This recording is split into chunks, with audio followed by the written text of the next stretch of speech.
Yeah, Oh, the he's got a collecting part, conflict. is Yeah. he an officer? Yeah, Yeah, he's a Thor. deputy out in Indiana He was on now, Thor. so. Yeah. Have you ever seen Why the did he movie not Adventures work in before Baker Living? Yes. Yeah. You Won't have? hurt your Long feelings. time ago. Yeah, Yeah. yeah, with, I think you're on. Elizabeth Shue. That's unfortunate. Thor. Do you remember Thor? I hopefully There's wasn't part all I Thor said in there. that, She but, loves Thor. well, Later on. And I get It is what it frustrated is. more than once because it's kind of like, he struggled to, anyway, we'll talk about it later. Okay, I think we are ready to begin. Thank you, everybody, for coming. Welcome to the Durham Planning Board regular meeting for June 7th in the year 2023. We have a quorum. We actually have 6 members this evening, so we have a quorum. Are there any amendments to the agenda? Seeing none, we'll move on to number 3, acceptance of the minutes from the May 3rd, 2023 meeting.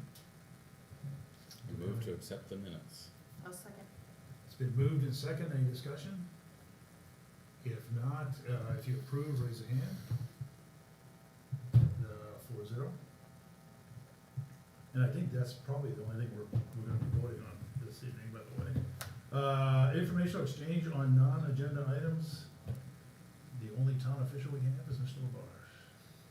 LaBarge. 2 updates on the Resource Protection District regulations. Under Maine law, whenever you change zoning ordinances or zoning maps that affect shoreland zoning, you have to take the amendments and submit them to the DEP staff to review, and then they send it to the commissioner, and the commissioner has like, I think it's 45 days to make a decision on it.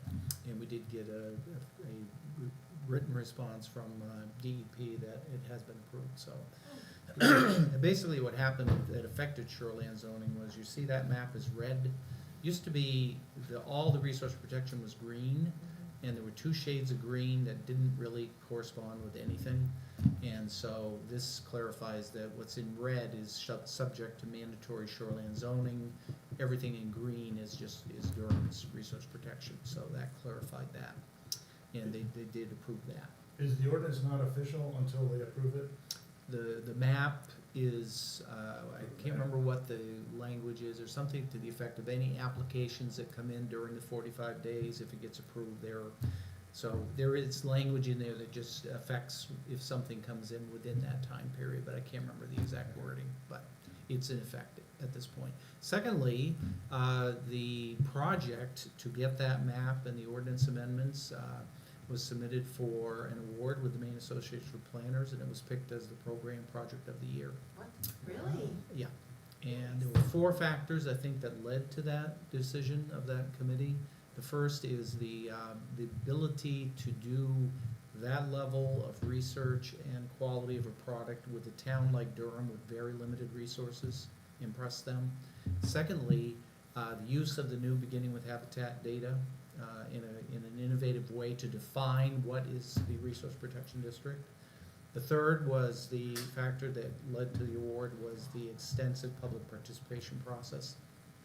And then finally, and perhaps most importantly, the committee recognized that the collaboration and cooperation of the boards and committees was critical to the success. So they're looking at this as a model for other rural towns, small towns with limited resources to follow, so.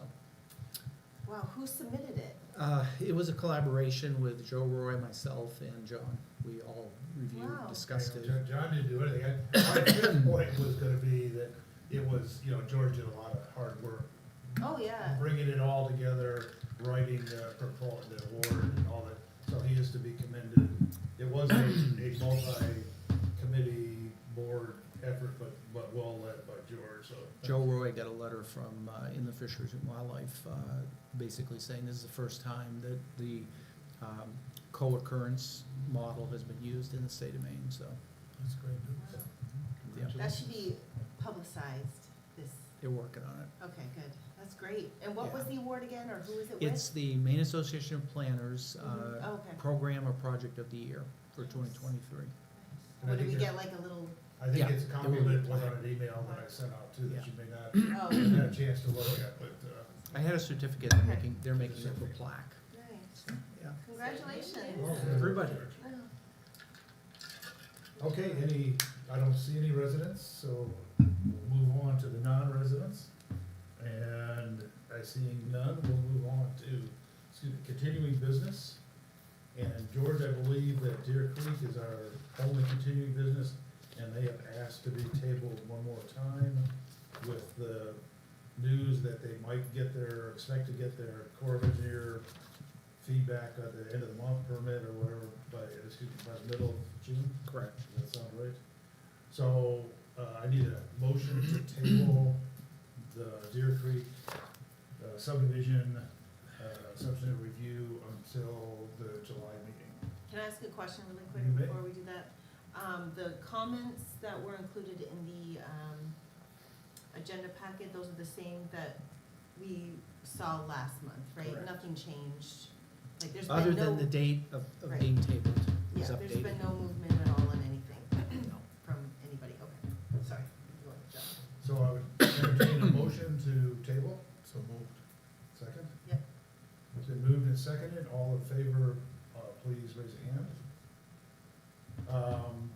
If they are in fact coming in July, it's been a long time since we've done this one. So a couple of things is, I think, I'm not sure you were here, but it was the three of us and Ron said he would try to get back for that meeting, so we have 4 people who had voted on originally, and we could certainly, if Tyler studies up or somebody studies up. What I mean to say is that there is a video. I think it's the March meeting, so my intent is before we actually get back to it, to go back over the video and what we've done that got us to this point.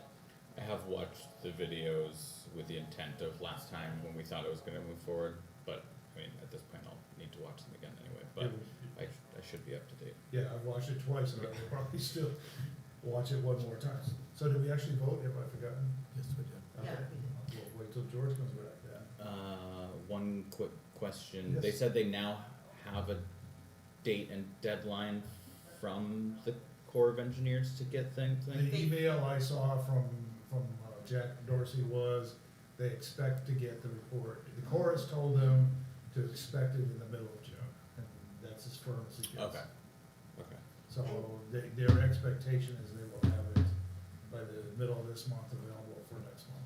Devin just asked everyone to speak directly into the mic because it's not the greatest sound, so. Thank you, Devin. Thanks, Devin. Is the engineer still on that project? He's still with the, Their engineer? yeah, well, I can't remember his name. He's- Charlie, yeah. Byrne. Have you heard anything too? I haven't heard anything. He wasn't different. copied on any of the emails, that's why I asked. I had contacted him to find out what their intents were, and he didn't respond, so then I contacted the developer, Okay, and he responded. okay. I guess that doesn't really Doesn't change answer the anything, question, but yeah. it does, we should think about that if there's another engineer. Yeah, well, Who's doing they what? bring forward, I would hope, I've never assumed, but hope if they have swapped, that whoever's picked it up was studied up on it, is ready to go. But the ball is truly in their court to get their end, I don't wanna say it the wrong way. Okay, so George, that takes us to item number 6A, board discussion of draft land use ordinance amendments. And George has done much since the last time we met, meeting with all the, other committees. Well, I'm assuming you want to talk about the discussion of the land use ordinance amendments with affordable housing first, or do you want to cover the summit next week? Let's do land use first, it's in the agenda first, I think, right? Then we should follow the agenda. Either way is fine, yeah. So I have been continuing research on this, and back in April, you had kind of set priorities for what projects to work on for the next town meeting, recognizing that next week there is going to be a summit of the various boards and committees, commissions that are involved in land use policy issues. The Historic District Commission, the Board of Appeals, the Planning Board, and the Conservation Commission. So tonight, what I'd like to do is give you an update on the research that I've been doing, as well as continue the discussion that we started last time about, we had looked at the different models and hybrids. Anne, at an earlier meeting, had raised the issue of the possibility of looking again at the growth area as a means of dealing with this issue. So I did look at what I thought would be a good model for understanding what that would look like if Durham were to do it. The comprehensive plan went away from that back in 2018. But North Yarmouth is actually an example where they have been doing that very thing. They have a growth area, all of their land use policies are directed toward that. And so I actually got some excerpts from their master plan for the Yarmouth, if I can get that over there, excuse me a second. There we go. So this is from their master plan for their village, which the former Southwest Bend growth area would have been, if it had been properly prepared and implemented, would have looked something like this. So let me put this up. And they've gotten people to buy into it, developers and others. Yeah. And that was one of the reasons why the state rejected the earlier comprehensive plan, because it really didn't have what you need to do that type of concentrated growth within a community, and then keep the rest of the community rural. Wasn't a lot of that because of the water and sewer? Lack of water and sewer is a Infrastructure is not there. critical aspect of Right. this, yeah. Right. So, this is from their master plan, and so this is kind of like the description of the existing village and what they're trying to accomplish. And so this is their master plan for the village, if you're familiar with, North Yarmouth. I think this is 115, and, this is 9 that splits off toward us. And so you see they have a kind of a master plan for this whole area. Some of this is already existing. I think the black buildings are existing or under construction, this subdivision. And if you've been down through there, you see, I mean, it's pretty high-density housing.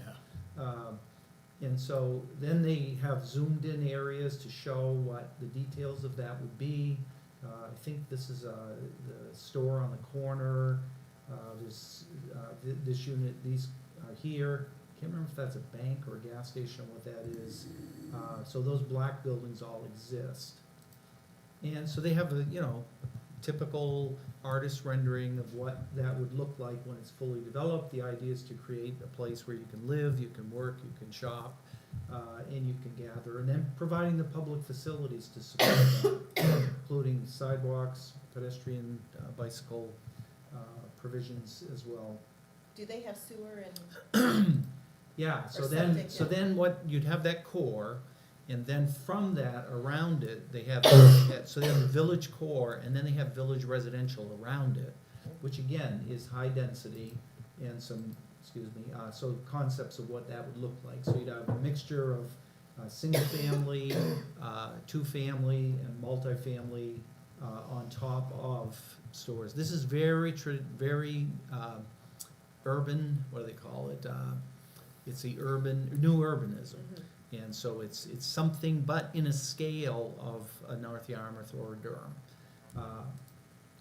And so then they have their zoning, which includes, so everything in green is intended, they have like, I can't remember what the minimum lot size is, but they only allowed 5 building permits per year outside of the growth area. Unlimited building permits within the growth area. And then within so this is the village core, and then the village residential that abuts it. And all of that area is served by the Yarmouth Water District. They do not have public sewer, and one of the parts of this plan is to require the use of what they call pretreatment on all septic systems to allow them to have the density that they're accomplishing there. And then the other component of this is the red is a TIF district. So whatever taxes are generated from that development will be used through a tax increment financing district to pay for all of the infrastructure improvements, which include, and they have a master plan for that with short-term and long. So they have bicycle lanes, they have intersection improvements, traffic calming. You may have seen they've done some of that. You might put in pedestrian lighting on all the crosswalks. Falmouth has been doing that with TIF funds. So this is what a growth plan, urban growth plan, under the main Growth Management Act, this is what now the Department of Agriculture and Conservation, DACF, used to be State Planning Office. For them to certify your comprehensive plan, they want to see a plan that does this. Durham said we're going to reduce lot sizes from 2 acres to 1 acre, and we're going to accept streets in that. That's not a growth area. It's not, that's why they did not approve it. And the key to this is, okay, so that's actual housing that's been built. And that's shown, this is one since that original plan has been added. But the key is they have public water. And without that public water, you have a 100-foot well separation for just a standard well to a septic system, and a 300-foot for a shared well, common well. So it really, unless the town is gonna, move in that direction, and then, so it's almost like there's 3 strikes against it, and then the 4th strike, as far as LD 2003 is concerned, this doesn't eliminate the need to comply with LD 2003. So you would do this, and then you would still get an allowance for 2 or 3 housing units on every lot. In that high density area. Everywhere.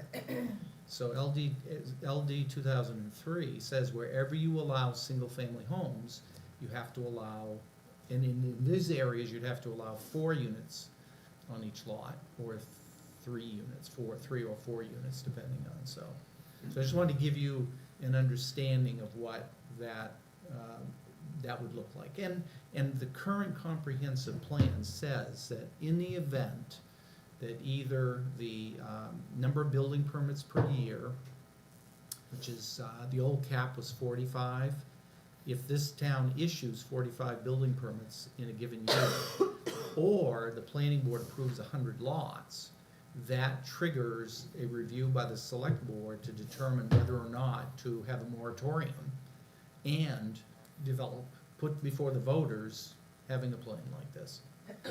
So that's an addendum to the adopted comprehensive plan. So it hasn't been abandoned completely, it just says that if conditions change, like for example, let's just say the old Brunswick Naval Air Station. There's been a lot of stuff happening there. If some big aerospace gonna create 1,000 jobs came in, and all of a sudden Durham is like, seeing all kinds of development applications, then you could take a look and have a public process and decide how does the town wanna respond to it. So, but there's a different way to accomplish greater density in different parts of this Mhm. town, right? We could just do, without doing a growth district at all, you could do half-acre lots here, which is the minimum, it's actually a little bit bigger than the minimum to have subsurface wastewater and a well, and then either increase lot size outside of town, or outside of whatever you decide. You don't have to worry about public water, you don't have to worry about approval, all of those things, and to keep the minimum lot size outside of town, you could make it a minimum lot size per dwelling unit. So if you're putting 3 dwelling units on a lot, you have 6 acres Yep. instead of 2, without going through the growth district. So you're accomplishing something similar. You're not having apartment buildings. I mean, in theory, you could in town, I guess.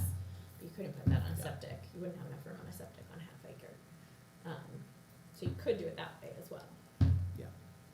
So what you're suggesting is not having a designated growth area, but just simply adopting a zoning map that would have higher density areas, minimum lot size of 20,000 square feet, which is the state plumbing code minimum lot size law. So like, say what was the growth, Southwest Bend Growth District, you could just put half-acre lot zoning in there, and then go to 5 acres, 10 acres, and other parts in that, which is what you're saying, you could basically direct the growth without doing Without doing a growth without doing district. a growth district. But by reducing the lot size, you're encouraging growth within that area. Mhm. Yeah. Now, we did present in 2018, through the process of the comprehensive plan, something along those lines, but the voters were not, and the participants were not keen on that. Also proposed, and I think how it split out was, it was like you had 20% go in that direction, 20% go, we offered what was just go reduce everything to the state minimum environmental standards, which would be the 20, everywhere in town. And again, a margin of the participants favored that extreme, but everybody else came in, keep 2 acre lots and basically keep the status quo, but ramp up for agriculture, for natural resource provisions, and that's pretty much what went forward and was adopted unanimously at that town meeting. Are we getting closer and closer to the threshold that we are going to need a growth district? Okay, so when we did that plan, in 2018, town was averaging about 15 new housing starts per year. It's doubled, it's up around 30 now, at least Mhm. last year was something like 32, but it's still quite a bit below the threshold of 45, so, and with the, and since then, interest rates have shot up dramatically. So that has put even more of a damper on it, so. Although we've seen more subdivisions in the last 3 years than I think we've seen since I've been on the planning board, and bigger with anticipated phase twos, with a lot more public engagement, I think, than I've ever seen on the planning board. So I think things have changed a lot since 2018, I mean, building permits have doubled, Yep. right? That's not nothing, even if we're not at 45, they've doubled, they've more than doubled. For 1 year, yeah. I mean, prior to last year, it was, 20, 21, 18 were some of the years in a row. So I don't know if last year was the outlier or if that's, where we are. I mean, last year was a huge growth in housing across the country. So it'd be interesting to see this year, we're kind of past COVID, interest rates have gone up, let's see where we are, where we're going to be, so. It's probably not gonna go down, right? Like, I mean, we've still got Deer Creek in front of us. Do we have any idea how many have been pulled for this year yet? I also don't know. I assume now is when most of them start to get pulled, but I don't really know what it looks like over the. It was not, 2 months ago, when I talked to Alan, it was not very much, and I don't wanna give you a number, because I'll get it wrong. I just anecdotally, I caught him in the parking lot today, and he said it has picked up some, but not to, to put a number to that. It would be nice, actually, I'll go on record as saying this, is, because I've been asking for, if we could get a monthly, quarterly report of housing yeah. permits, that would be. Alan useful. provides that report through the town manager to the select board every month, and Yeah, you if can he certainly would, get just, it to him. if you would ask him, and I will ask him again, if he would just send us that, In the 45, whatever, building permits or whatever it is, that's a state thing? No, That's a that was the town cap thing. that the town, now, if you are going to adopt a growth cap of a certain number of permits, there's a process you have to use to do that, and there's a formula that you use, which is basically, I think, based on the average of the last 10 years, is typically, at least that used to be what the formula was, whether it's still that or not, and now I don't know. So you can't just say, we're gonna drop it from here way Right. down to here. It has to be based on the last 10-year average. Couple of questions. So if you adopt the growth district, who's responsible to bring the public water to the district? So the state law doesn't mandate what has to happen or who does what. What it does say, and this is another difficulty that you have with it, is that it says that the town has to adopt as part of its comprehensive plan directing 75% of all capital improvements in the community to the growth district. Now, what that covers, capital typically covers public safety, public works, equipment, but, whether or not the road budget would have to go 75% there, but so again, it doesn't make it a legal requirement that you do that, but you have to put it into your comprehensive plan and propose policies to pursue that. But they're certainly tied together. You can't have them without public Yeah. water. Yeah, so typically where this works out, and in a case like North Yarmouth, where they're getting, some major housing projects, they would do public-private partnerships with the town, like the TIF district, where they would say, look, we wanna build 100 units of housing here. We'll give you- It's gonna cost us this much money to extend Yarmouth Water District Main to here. So if you will use the TIF funding for that, the tax revenues generated by our project for the next 20 years, along with any other development that happens, will pay the bonds for that water extension. So it's a win-win. So they get the better water service within the community, developer gets a tax break, many people interpret that as a tax break, but the taxes are still being paid, they're just going to pay for those. Yeah, those but it's a improvements. win-win-lose, because the TIF, it's solid, but the different, if it's agricultural now and it goes to residential and the tax increase is this much, all of that tax increase goes to the TIF district to pay utilities. The schools, everything else Suffer. doesn't get anything of that tax increase, and that has been a point of contention because Freeport TIF'd a whole bunch of Yeah. their land and their area, and none of that money's going to RSU five, so. And as a person who used TIF in the past, it's a good deal for developers. Sure. It all depends on what your community goals and your community Yeah, financial situation it brings is. jobs and it brings people, I mean, there are other things it does Yeah. do, but there is a bad side to the TIFs as well. But we'd have to start from scratch. It's not a matter of extending water.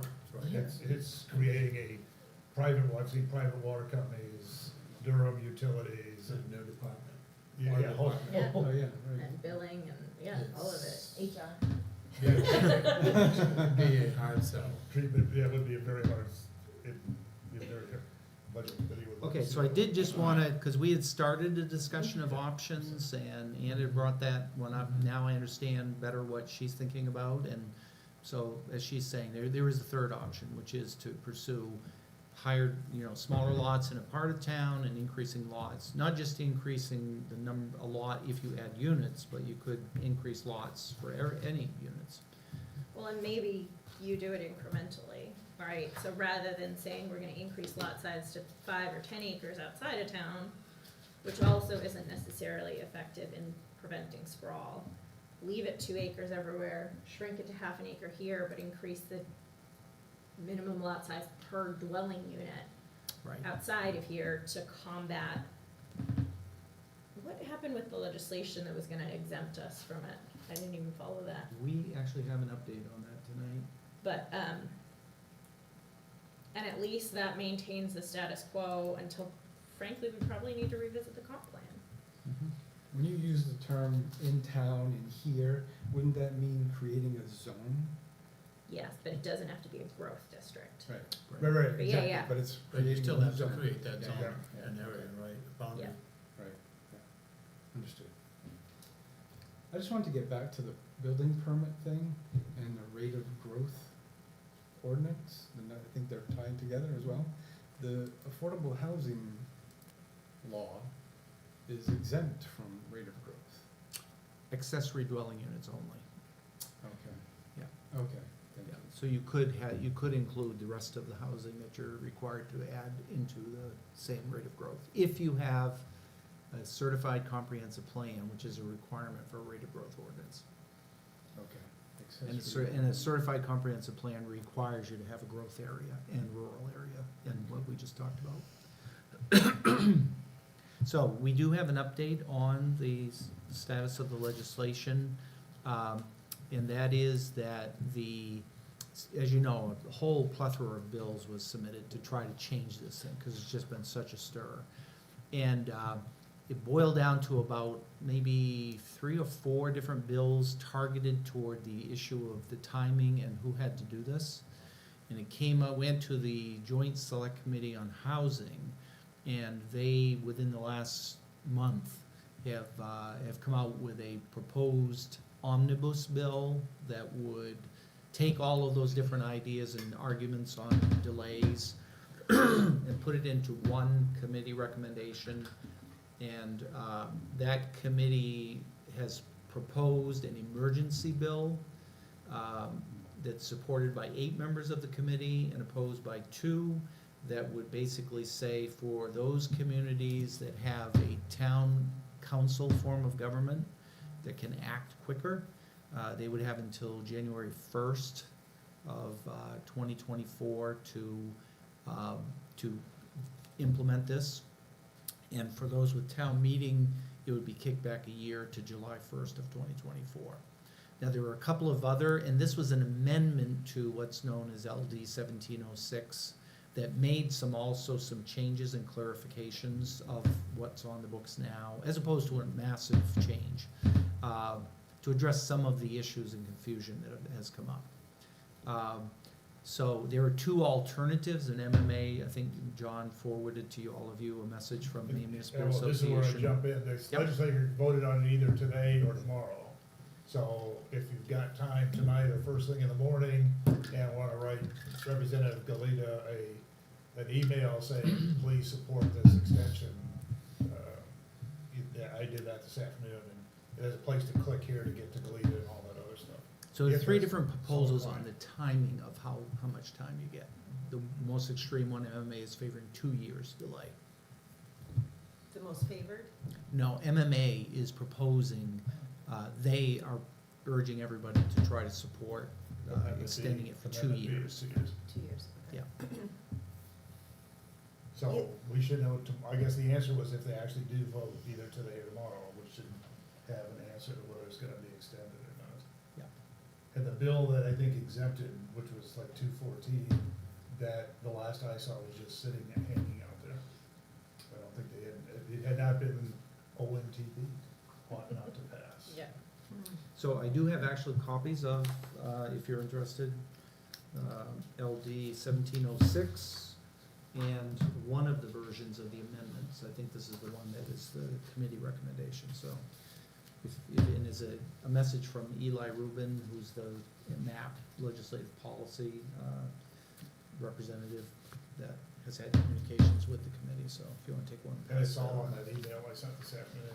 Yep. as well. So I apologize for the short Yeah, notice. so whether it's July 1st of this year or July 1st of next year, we need to continue Or preparing. the year after. Yeah, we need to continue preparing. So, we've talked about at least 3 different options now. And so what I thought would be a helpful starting place for the real legwork of this is to first start out, as you know, the final rule of interpretation has been issued by the Department of Economic Community Development and the Attorney General's Office, where they've said, okay, here is what this language in LD 2003 means. And so we've looked at that, it's finalized now, they're still doing some typo corrections, but basically, it's finalized what the rules are. So what I thought is maybe a starting point is to just do, now that we know what the rule is, do a base level analysis of what changes in Durham, because we've talked about doing some various different things, but what is the bottom line of what LD 2003 is gonna do? So I prepared some analysis in a slide presentation that hopefully gets us that first question. Let's see if I can get this, okay, so. Okay, so, change one thing. Okay, so what I did was first start out with, and let me go with the first, okay, so this is the baseline impacts of the legislation on Durham, what will change from what we have now? So parts of this we've looked at before, but I've just kind of cleaned it up and updated it to say, now that we know exactly what the law says, here's what is required. Okay, so currently Durham has a requirement for a single-family dwelling that you have to have a minimum lot size of, it's actually 2.04 acres, 90,000 square feet, which is basically a 300 by 300 foot lot. And on there, you can put one single-family dwelling, and you can have one accessory apartment by right, which can be no more than 50% of the size of the main dwelling unit. If you exceed that, you can go to the planning board as a conditional use. So these are basically those requirements. The setbacks, the road frontage, all of that is there. Okay, the other option and provision currently is that if you're going to do a 2-family dwelling, then you have to have another half acre of land, which basically extends that 300-foot depth to 367 feet. Whether it's a single family or a duplex, 2-family, you can only put one of each on any lot. And with a duplex, unlike a single family, you cannot add under our current zoning an accessory apartment. So you either do a single family with an accessory apartment on a 2-acre lot, or you can do a duplex with 2 full-size units on a 2.5 acre lot. Just not two separate single-family homes. Correct. Right, it's gotta be Currently, that duplex, currently, okay, so right. if, when LD goes into, LD 2003 goes into effect as currently drafted, there are some still amendments in the works as part of this, as well as the extension that may or may not affect some of this, but I'm gonna continue to try to explore that. But just where we were with the final rule and LD 2003, as previously adopted by the legislature. Okay, so what would change? So the new law addresses 2 different situations. The first is if you have a vacant lot. So currently, Durham only allows a 2-family, which both units have to be attached for 2 on the same lot. And under LD 2003, you can see the language here.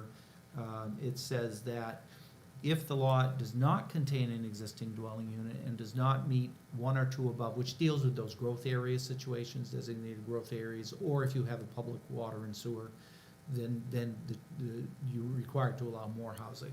But if it's not in those areas, then you must allow up to 2 dwelling units located in wherever you allow single family, and you meet the minimum lot size law, which is that title statute reference there.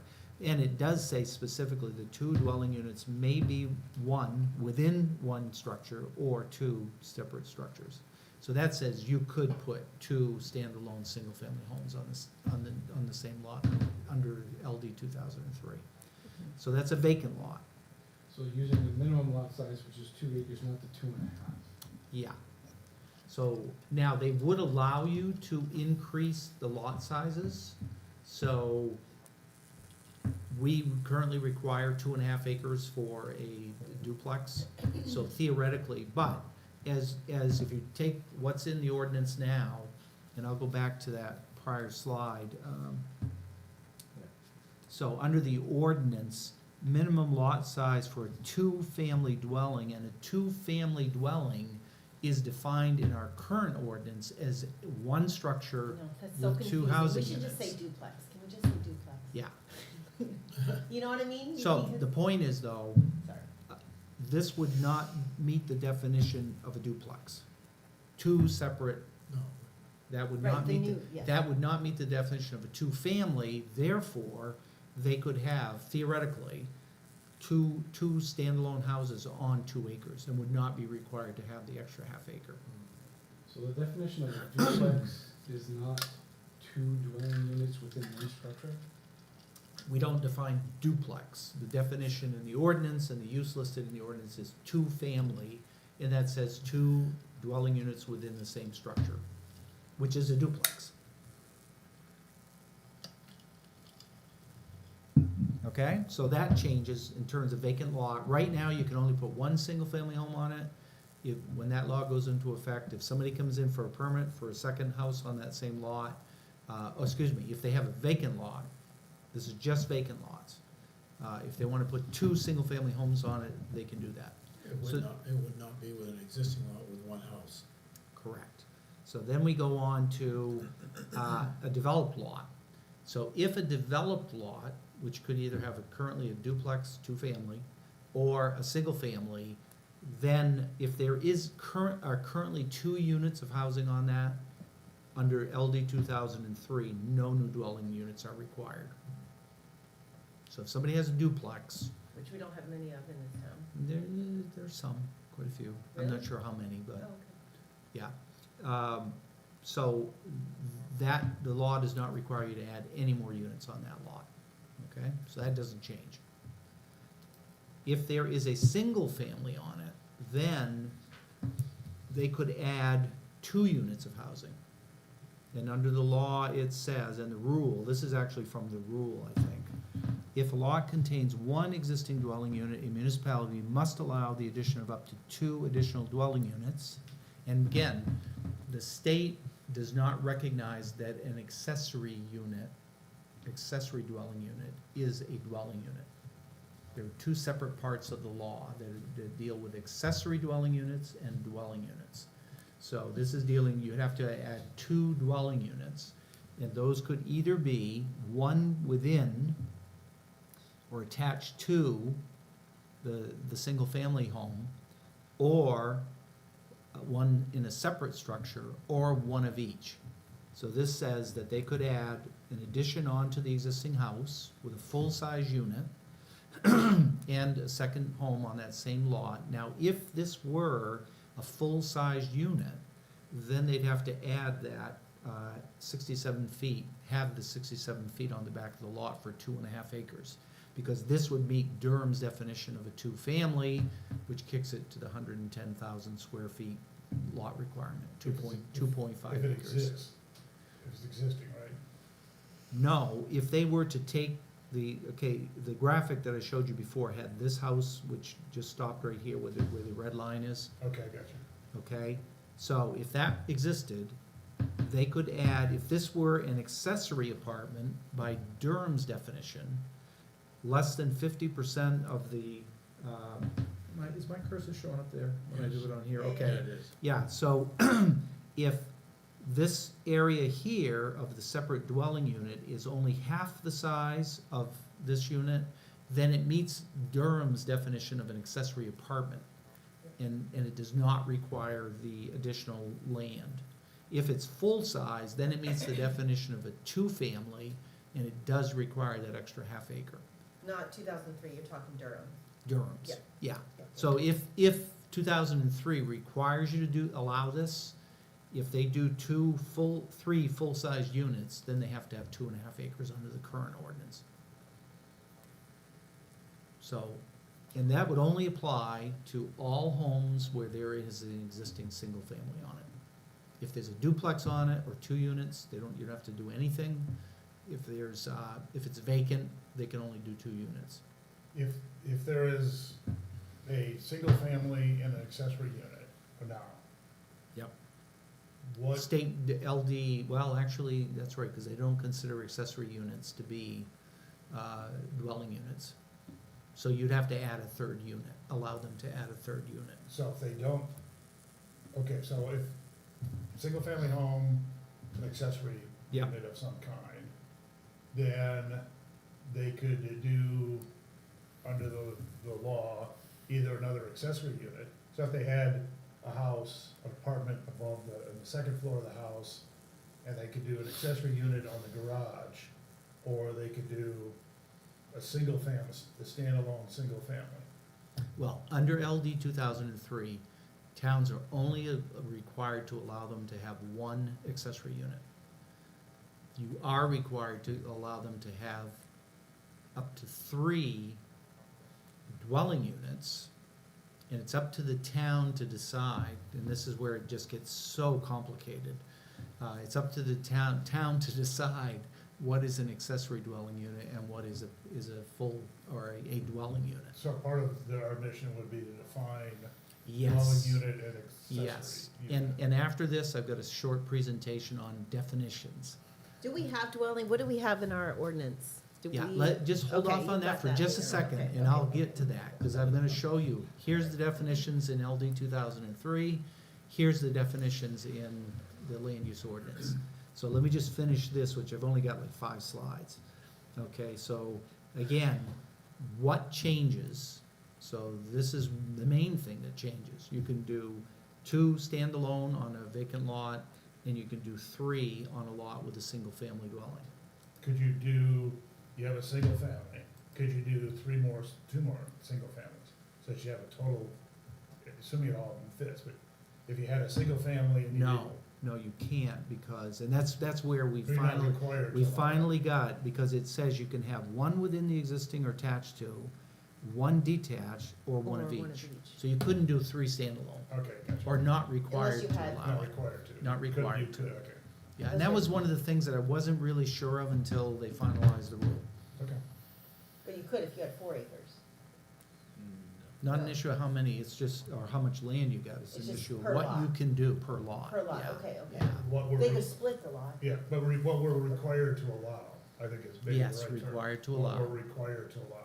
Yeah, so if the current ordinance doesn't allow it, and again, this is part of what is the blessing and the curse for Durham, you already allow a lot of this, of what they're requiring. But now they're requiring you, they're pushing you even further, and that's where it gets crazy. Because you get these variations on what you're already doing that's mostly meeting the requirements of the law. All right, so, for more questions on these models, so again, what I thought was critically important, let's just start out with what does LD 2003 actually require to be changed? And then you can decide what you want to change and how you want to change it. And just one more hypothetical, not to be pedantic. So if you have a single family house and you pull a permit under LD 2003 to say, add an attached dwelling unit. Yep.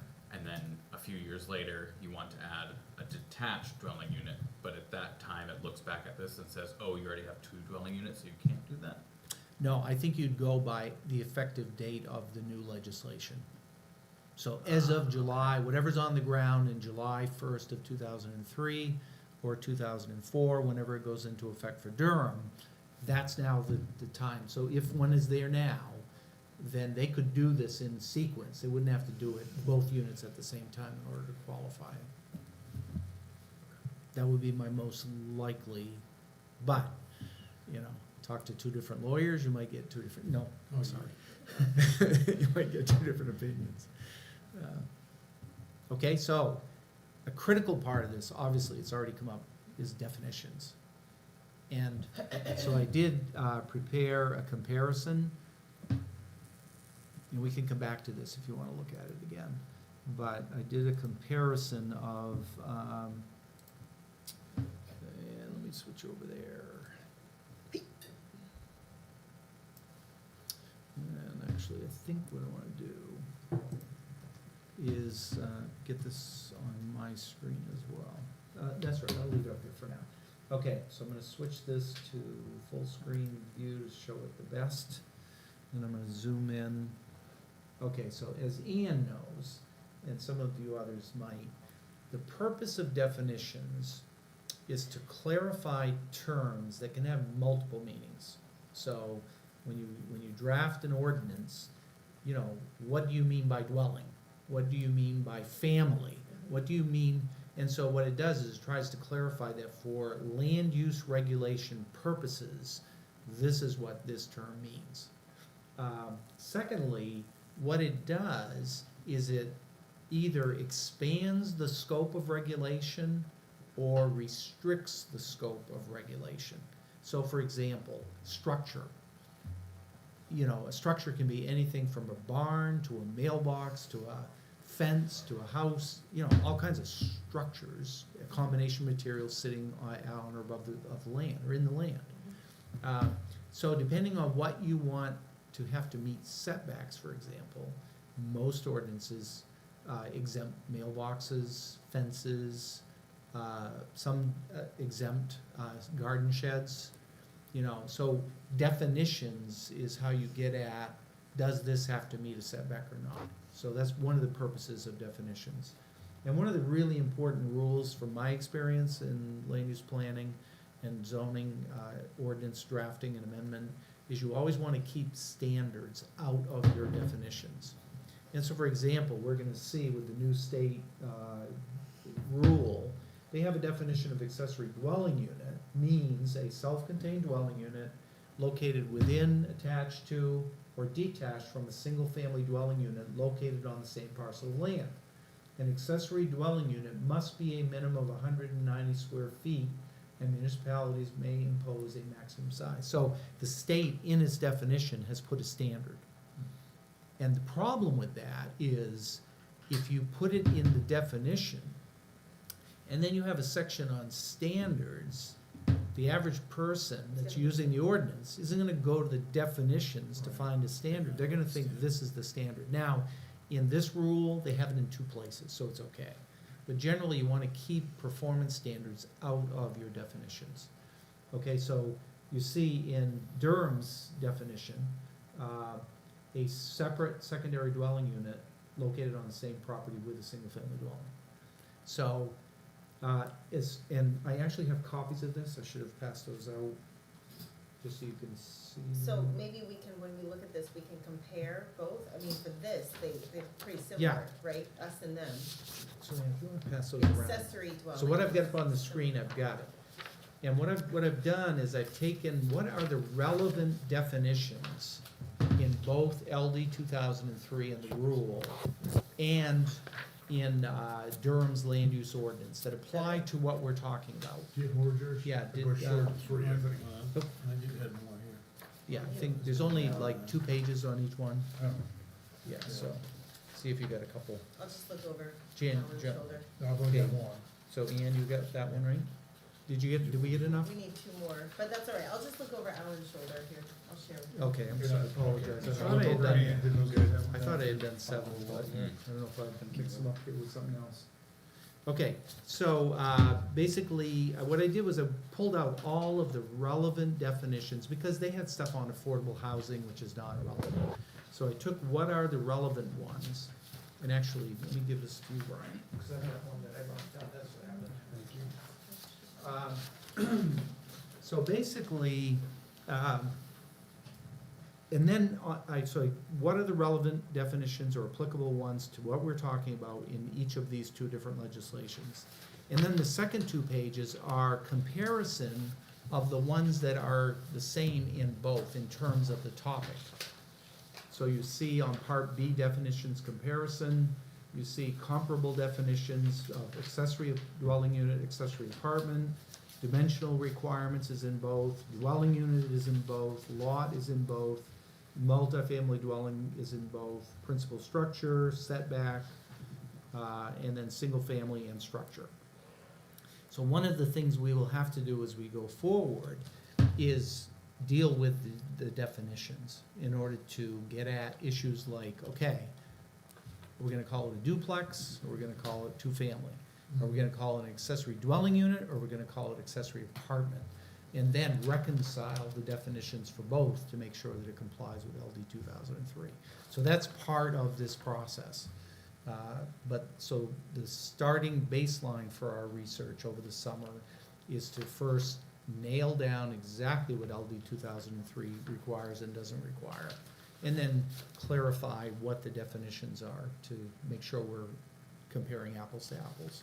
Can you explain again what's Part B, what are we doing in Part B is, okay, so Part A is all of the relevant definitions from both in alphabetical order.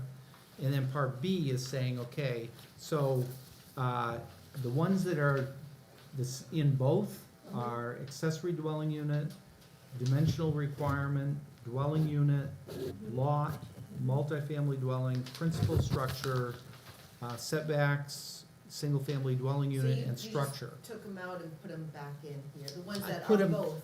Yeah, and here are the ones that aren't the same.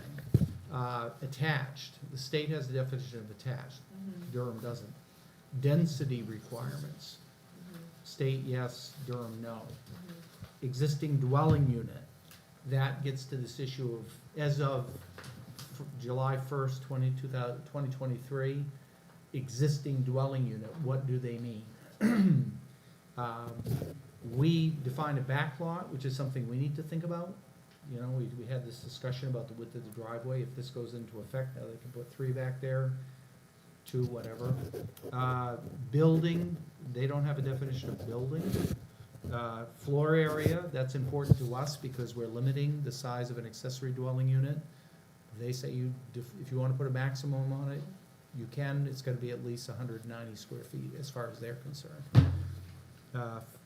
Non-conforming lot, part of the LD 1706 amendments is to say that you cannot deny, I think the wording was, just because a lot is non-conforming, you still have to allow it. Because that was a big discussion during all the public testimony. What about these non-conforming lots in towns that have small lot sizes?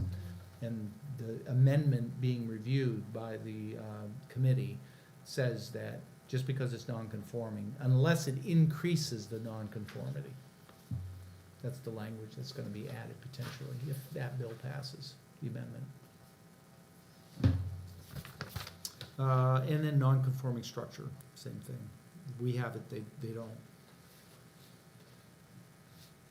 So that's what I'm working on now, which is this analysis to create the baseline and then starting to try to reconcile these definitions and get a better handle on it. But some of these don't need to be reconciled, Correct. right? Some of the definitions in the state law do not need to be incorporated into ours. Correct. Okay. Yep. But that'll be part of the process as we look at that.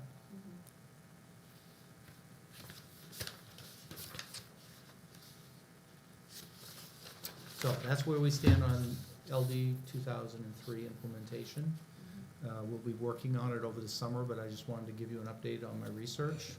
And if we have no more discussion on that, we could go on to talk about next week's summit with the other groups. Well, actually, I'd like to, what's our plan? What's our plan with this?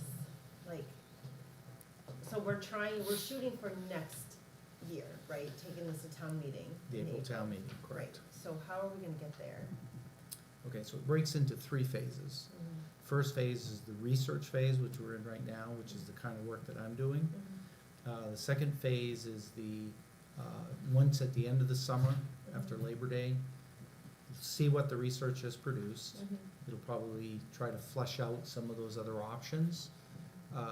And like we did last time, to get something to take out to a public participation process. Phase 2 is the public participation process, which generally runs from Labor Day through mid-December. And then phase 3 is starting January 1st, getting ready for the town meeting with the official public hearings and stuff. So it's through those 3 phases. Okay. So the game plan to get there is get something to put together this summer, decide what you're gonna go forward with. You know, after this land summit, you may say, well, you know, we gotta keep it simple, we're only gonna go with the baseline for amendment. Or you could go, say, oh, we're gonna do like all 3 alternatives, including to change the zoning option. We wanna take all of that through a public participation process. And then do the public participation process and then see where it leads by January 1st. Take the first couple of weeks of January to say, okay, here's what we want to present to the select board, and then start that last leg. Okay, and just as a reminder, Land Summit? Yeah, so the idea, and as I said, you know, part of what got the award Well, from, before we get there, that's the next Is topic. that the next topic? That's the next Okay, topic, yeah. okay. Yeah, yeah, We can sorry. wait for that. Okay, Yeah, thank so you, George, I appreciate Yep. that, so. So what, Go ahead. this is getting to the baseline, of one of the big decisions or whatever we need to make before we get into public is, what do we wanna, how do we wanna do this? Like, do we wanna, I'm throwing things out, I'm trying to remember the options we had. The comp plan option and There's a the, comp plan, and I'm not a big fan of 3 or 4 again, but do we just say this is our recommendation that we, if we add a unit, taking as an example, for every unit we add an acre, we add 2 acres, so if right now we allow a house on 2 acres, if we're gonna have 2 dwelling units, accessory dwelling units, it'll be 4 acres or 3 acres. That's one of the big decisions I think that we have to get to before we go public, correct? I mean, is that? well, 2 things. Do you want to take that multi-option through the public participation process, see what the reactions are, and then narrow it down to 1 or more to go to the select board for actual consideration? I think that's something we need to, Yeah. like, discuss here. Yep. Like, Yes. right, so that's what I was thinking, the Land Summit, is that something? No, the land summit is something different. Is That's working with the appeals board and the conservation committee. Over all of the items, On other Yeah. issues? all of the All- solar, this Yeah. and the, Yeah, exactly. So, so are we having a workshop to figure out what we wanna do? Well, I think We- workshop, or do we do it at one of our, and we need to have a meeting to go through that, yes. I think that's part of your plan is, your question is, what you just started to say in my mind was, I'll do all this research and baseline, then we'll put together multiple options like we did last year, and we go back to the public. Mhm. My initial comment has been, they've done that, but, you know, if that's the way we wanna go. But, so, the timing is, when do we wanna kinda get to that point of how big should the acreage be? I think that's probably the biggest I question. think you're on the right track of, you gotta make a decision on how far do you wanna go with this? Do you wanna keep all the options open? Or do we want Or do you wanna just one limit to a couple, or two? say, look, these are the realistic of where this is gonna go, let's not waste time on something that just doesn't have a chance. Right. And so, that decision you need to make fairly quickly, cause it's gonna drive my research. And then you were, what, Well, I think there's only two options on a size, right? The option is 2 acres, and you can do any of these. Or it's 2 acres per dwelling unit, not including ADUs, but per dwelling unit. You can't say, you know, and I think our current 2-family dwelling provision would be not permitted under this. So it would have to be either like if you had 3 dwelling units, it's either 3 dwelling units on 2 acres or 3 dwelling units on 6. You couldn't say it's 3 dwelling units on 5 or 4 or do it incrementally. So there's only 2 options for size. Because of our current ordinance. No, because of the way the state law is written, Oh, You can increase lot size per unit.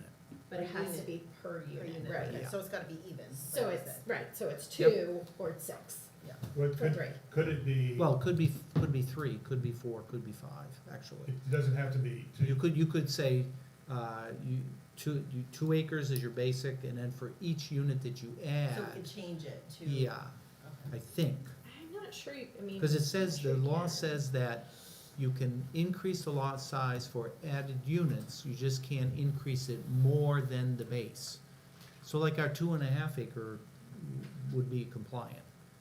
So you add a 1/2 acre to add a second unit, you could add any number of increases up to this equal amount. My initial thought would be, without putting enough time into it, is right now we allow a house and an accessory unit on 2 acres. Correct. That seems to be working. Yep. I mean, I've not heard people say that's not working. We allow a duplex on 2.5 acres, which seems to be working. So then, could we say, if you take that single family and an accessory unit, and you wanna add another single family to that, so one of you stay with what you got, but if you wanna have a third unit, you have to go, my thought would be 3 acres, but it could be 4 acres. Yeah, yeah. But we would just stay with the initial, it's working Yeah, the way it works now for a single family and the way it works for a duplex. So the question is, how big do we wanna make the additional unit land? so can I say something really quickly? You may. So I am absolutely about, whether I want to or not, the comp plan, just because we've had public input on this already. We've had good success with saying, that's what we're looking at here, especially if we're not gonna bring the public before we figure out our plan. And I think, I know you say you're not a fan of the comp plans thing, I think what you're saying is, the comp plan's idea was to allow growth, but to allow it everywhere, and to allow it on larger lots. Like not keep the size 2 and let 3. Actually, the comp plan recommends reducing the size for a duplex to 2 acres, from 2.5 acres. So maybe I'm looking at the future growth management scenarios, where we Mhm. reached out to the public and we asked them, would they Yeah. rather focus growth on smaller lots in a central location, allow growth across town on larger lots, or roll back regs and make development easier? People voted double to allow growth across town on larger lots. Well, when we say on larger lots, that means the 2 acres, not 5 acres or bigger. So you have to go to the implementation, that was the public participation process, just saying, here's the ideas.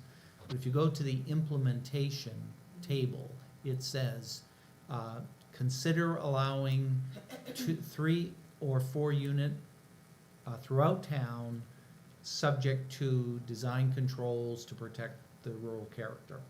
And that was the idea of what we've been talking about, which is to allow 2 accessory units with a single family. or add an accessory unit with a duplex. But that same provision says reduce the required size for a duplex down to 2 acres from 2.5 acres, because what does the extra 67 feet on the back of the lot So I accomplish? spoke then.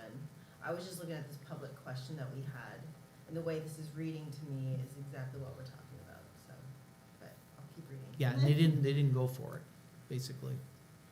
And I'm not, this, well, I guess comp plan or two, I'm not saying it shouldn't be bigger. I mean, I think what I'm saying is that the rules we have now for a single family with attached and the rules we have for duplex seem to be working.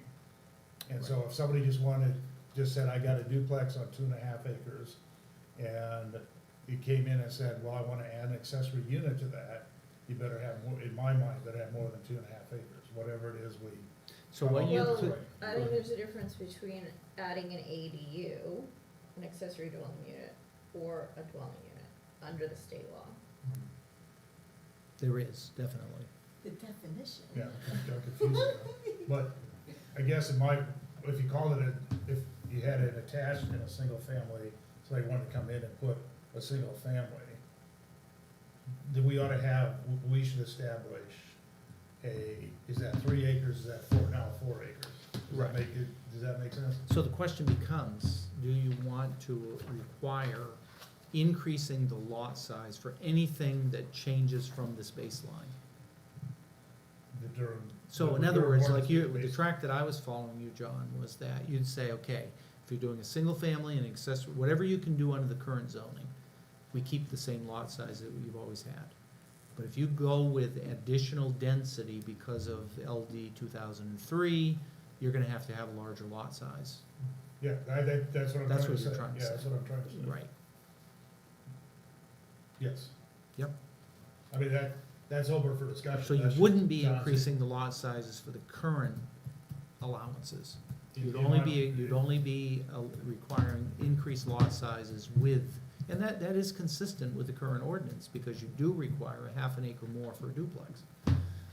So it's not entirely inconsistent. Do you think we could, I'm just thinking out loud, to keep it most consistent with what we have now, I wonder if we could have one lot size for adding an attached dwelling unit, which would be a duplex, and a different lot size for a detached dwelling unit, which would be like 2 single families.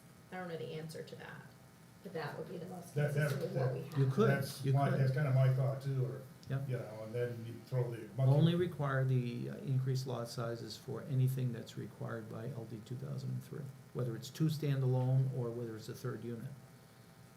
That's kind of, yes, that's kind of I'm not recommending we cram a 3rd unit into a 2 acre lot or a 2.5 acre lot. And from a public process part of that, political process, that I think is has most chance of passage, because you're saying, look, the state is requiring us to do this, here's what we're doing to offset it.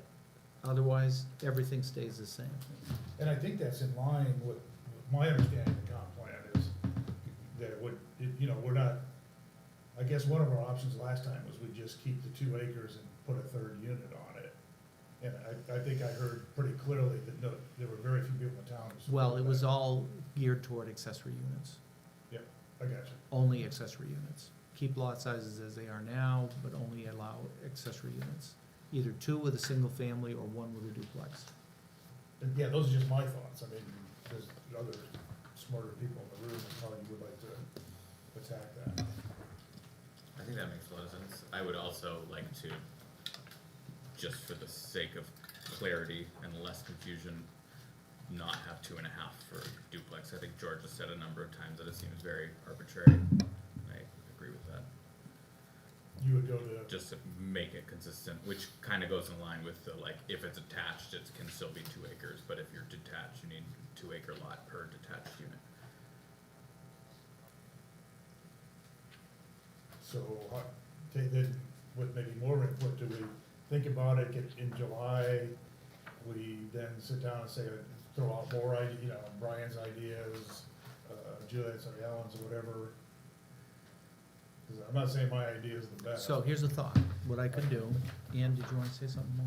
Yeah, I'm just reading that section in the regs about increasing lot area per dwelling unit. It says as long as the additional dwelling units require, I think that's supposed to say lot area, for each additional dwelling unit is proportional to the lot area per dwelling unit of the first unit. I actually don't really know what that means. What it means then, if you go back to the diagrams that you're looking at, you can't have the lot size for the additional units be more than the base unit. Bigger I than the. get that, but Mhm. proportional means something different. Proportional could be 0.5 or 7. Well, and I guess what my question Subject to is, interpretation. I'm not sure that allows you to have a different lot size for an attached additional dwelling unit versus a detached. Cause it's not by dwelling unit anymore, it's by how that dwelling unit exists.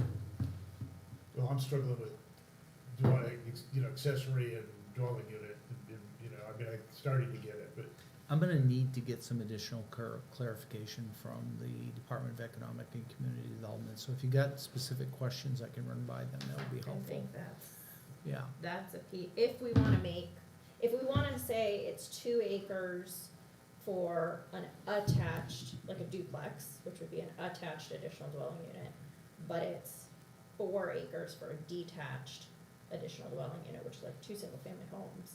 I don't know whether that allows us to do it or not. I don't know what proportional means in that context. And I also don't know if we could do, for example, 2 acres, 3 acres, 4 acres, or whether it has to be 2, 4, 6. yeah, Cause I'm not sure what they under mean that by new language of proportional, yeah. proportion.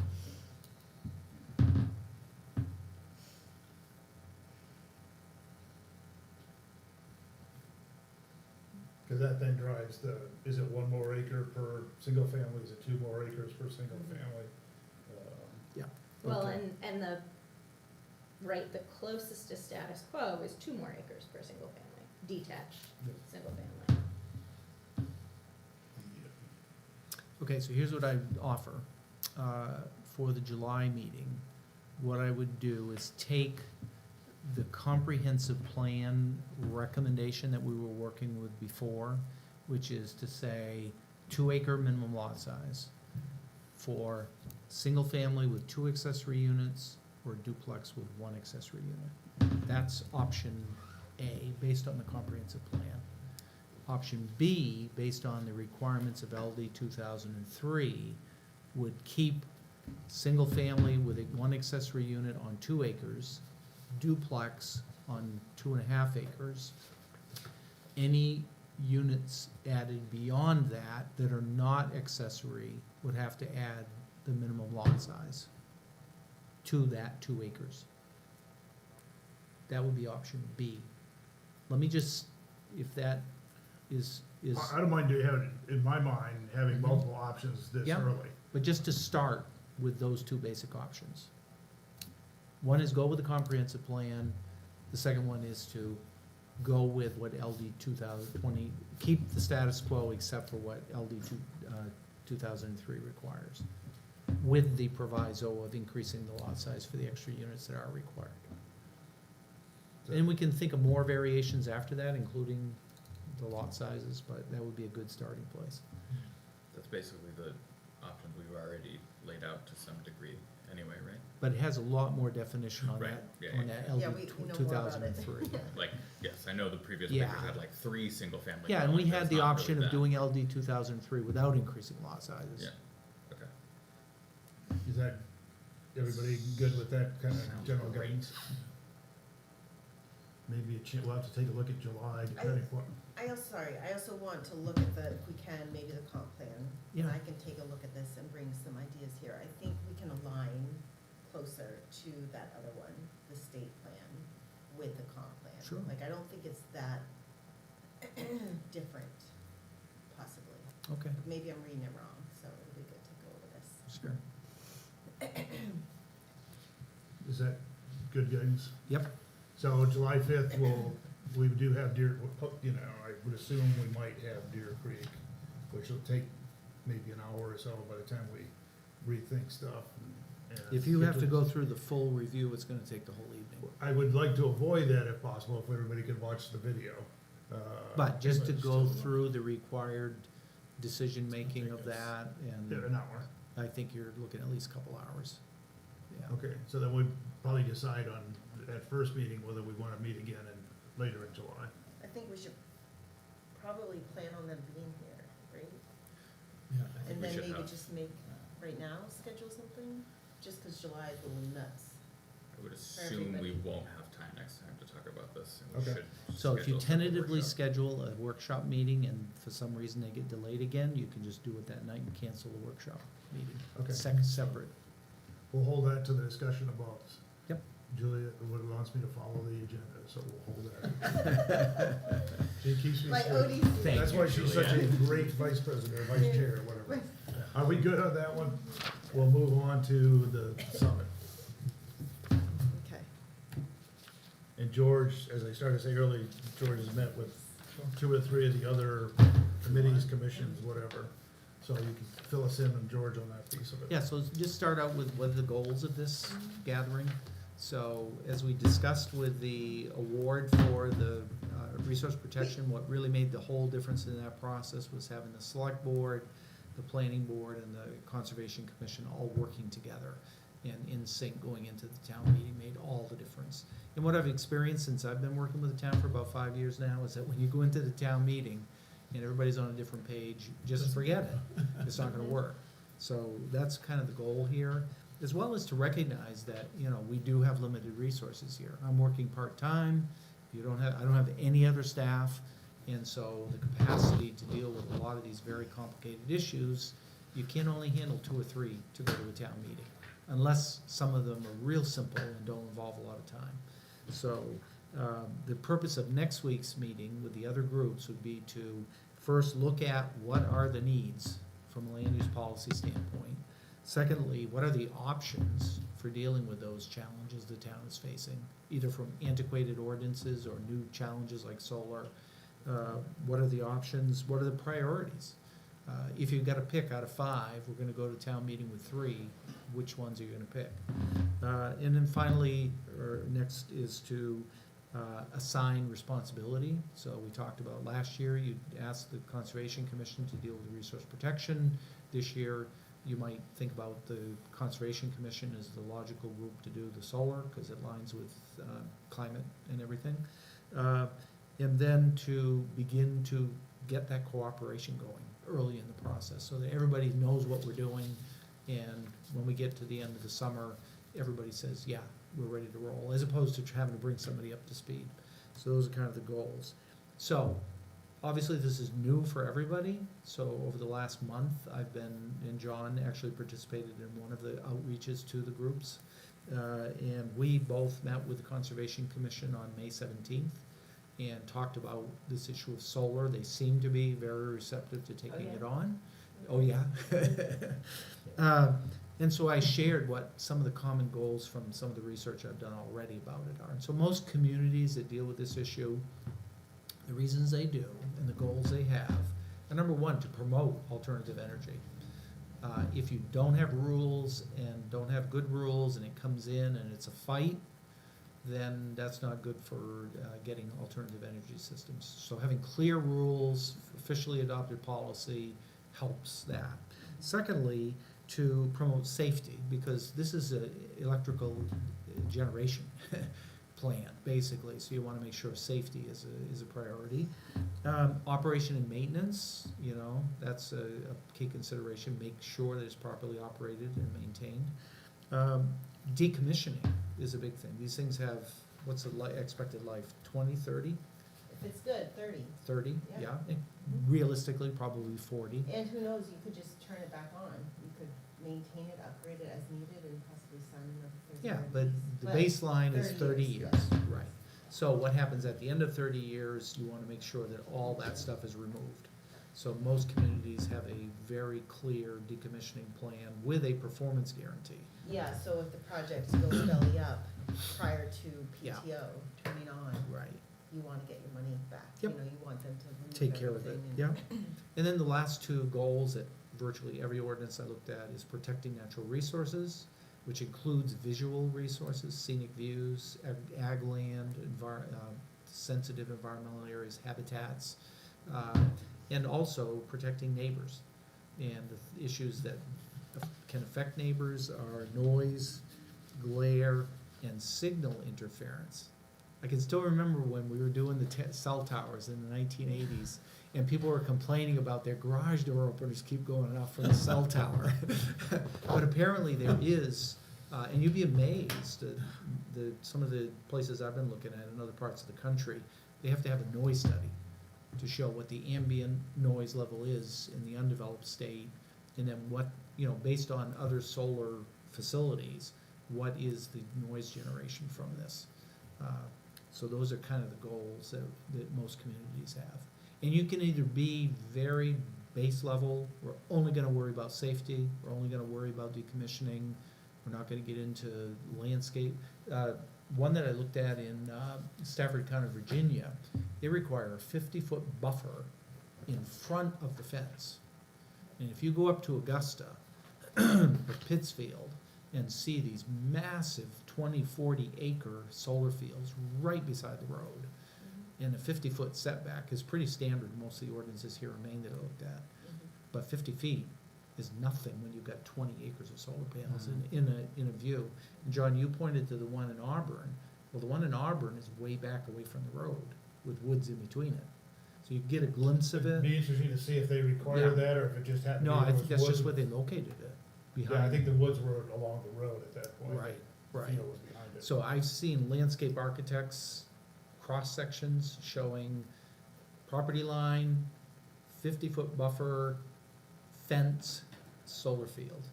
And they actually require them, the entire perimeter, to plant within 50 feet, all kinds of vegetation that will grow up and create a visual screen from that solar field. So how far does Durham want to go in this regard? Do you want to, again, just say, all we care about is safety, decommissioning, and not affecting habitat? Or do you want to say, we want to make sure this is going to fit in this area, in this community, in this location for the next 30 years and beyond? So what's the next step? So we're focusing on solar here, but Well, maybe to explain the purpose of the summit, Yeah. from my Yeah. viewpoint, is the chairs of all these committees, we will meet next week. And then, there's 4 or 5, articles that they would like to, everybody would throw in there. We've got, obviously affordable housing, with solar, and then example, so we have affordable housing, there's solar, there's cell towers, there's historical commission. Yeah, There's there's something. 2 other meetings that I've had, just to give you the update if you Yeah, want but to let me give answer those. it if I Yep, could. go ahead. We'll give a lengthy answer. So at the end of that meeting, we'll say, there's 7 things that you want to accomplish. We don't have broadband, we can handle 3 of them or 5 of them. And the selectman said that as a chair, I get to decide what those 3 or 5 are, so we'll see how well that goes over. Or the But- planning board. wait, you do? The The planning planning board, planning board. Oh, no, I mean, that's great. Yeah. So, yeah, so we get to, damn, you're taking away my dictatorial powers. I remembered it differently, George, but I'm always anyway. gonna point it out. So we get to decide that, Which ones we're gonna go forward with? yes. Great. and then we would ask, as we did with resource protection, conservation will take the lead and do all the development with George on the solar thing. So, okay, so say we do get a go on solar, and Yeah. Conscom has said, yeah, we'll take it, great. Yeah. So, but like you just said, how far do we wanna go? Is it the Conscom who's gonna Yes. kind of Yeah. run all of that? They would take that lead, Okay, both during the research process. I'd ask that question from them. but do we provide any input or support or recommendations on any of that Well, as the hopefully planning what board? happens, let them work on it over the summer and come back at Labor Day. Okay, Come back to the summit yeah, and have each group say, here's what we came up with over the summer. Present it to the leadership of the planning board. Planning board can reconvene and say, look, here's what came from the Conservation Commission, from the Historic District Commission, from the Board of Appeals. What do we think? Mhm. But we will have, if there's too much, we need to shut it down now, not have George working, having them working on cell towers. I'm just throwing that out there. And say, there's no sense working on that all summer if we don't have the broadband Bandwidth, to work right. on it. But you're gonna figure that out on the Yeah. 14th, sort of, right? Yeah, exactly, and then Yeah. apparently I now have to come here and lose all my power, but, So we Okay. did, Have in the first so place. in addition to the Conservation Commission, the town manager, myself and the code officer met with the chair of the Historic District Commission. And we had a discussion about what are the issues, and Lois Kilby Chesley, basically sent a memo to the select board outlining what the results of that meeting were. and that was not attached, would you, No, but it's available. We Okay. can get it to you. So basically, their position, and I've been working with them for 2 years now. And I think the point of agreement is simplification of the system, which is hyper complex, way beyond what Durham can actually accomplish as far as this very technical, very difficult, subjective issue of historic preservation. So, and agree on the need to get more expertise available to the groups that have to deal with this. But on how to get there, there's not agreement between the town planner function and town manager and code officer with the Historic District Commission. So, proposed just a basic, but the agreement to go forward and try to work together. So I had floated, and Lois said that she was gonna take it to the Historic District Commission, an initial step of doing two things. Number one, there are 10 official listed on the National Register of Historic Places or eligible for listing, which are covered under our ordinance. There are 10 in town. Under the ordinance, there's supposed to be on record where all the public has the opportunity to know whether they are or not, somewhere available at town hall. There's no official list that's ever been adopted by anybody other than I did research and said, here it is. But what we could do is add those locations to the zoning map, so that they're official for the code officer, for anybody getting a building permit, for the individual property owners. And then the second thing, and actually, I've got the map that shows you this. Let's see, where is it? Sorry. How did you have them for the zoning? I thought I had it up Why there. would you have them to the zoning? Let me show you one. Because it gives you That's the question I Oops. a different rules about what adjacent properties can do. for Yeah, and this buildings is and things. why, because, It's not zoning. yeah, it is actually. Let me show you why. Okay, let me go but to, those rules don't apply right now, right? well, here's where they apply. Okay, so there are 10 official properties. These are the 10, they're in the list. Anything within 1,500 feet of those 10 properties is subject to section 5.14 of the zoning ordinance. That's bananas.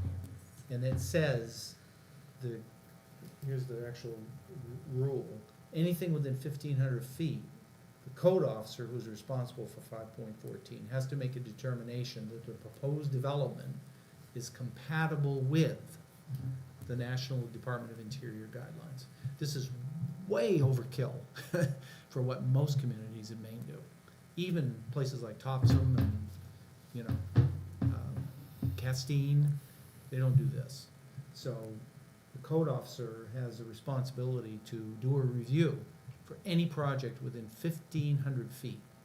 So the concept of a proposal that would hopefully be accepted by the Historic District Commission and everybody else would be to say, look, get those officials on the map and scale down from 1,500 feet to either those properties or those properties and the abutting properties to them.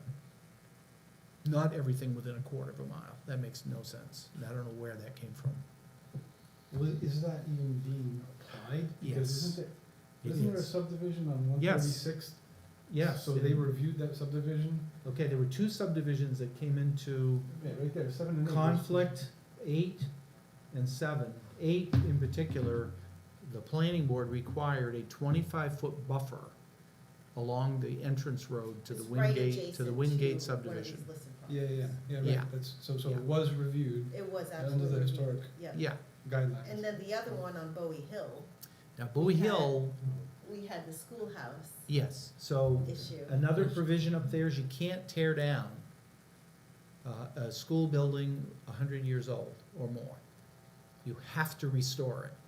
Even if it's, It just says it And except to restore it. Even the National Department of the Interior guidelines don't require that.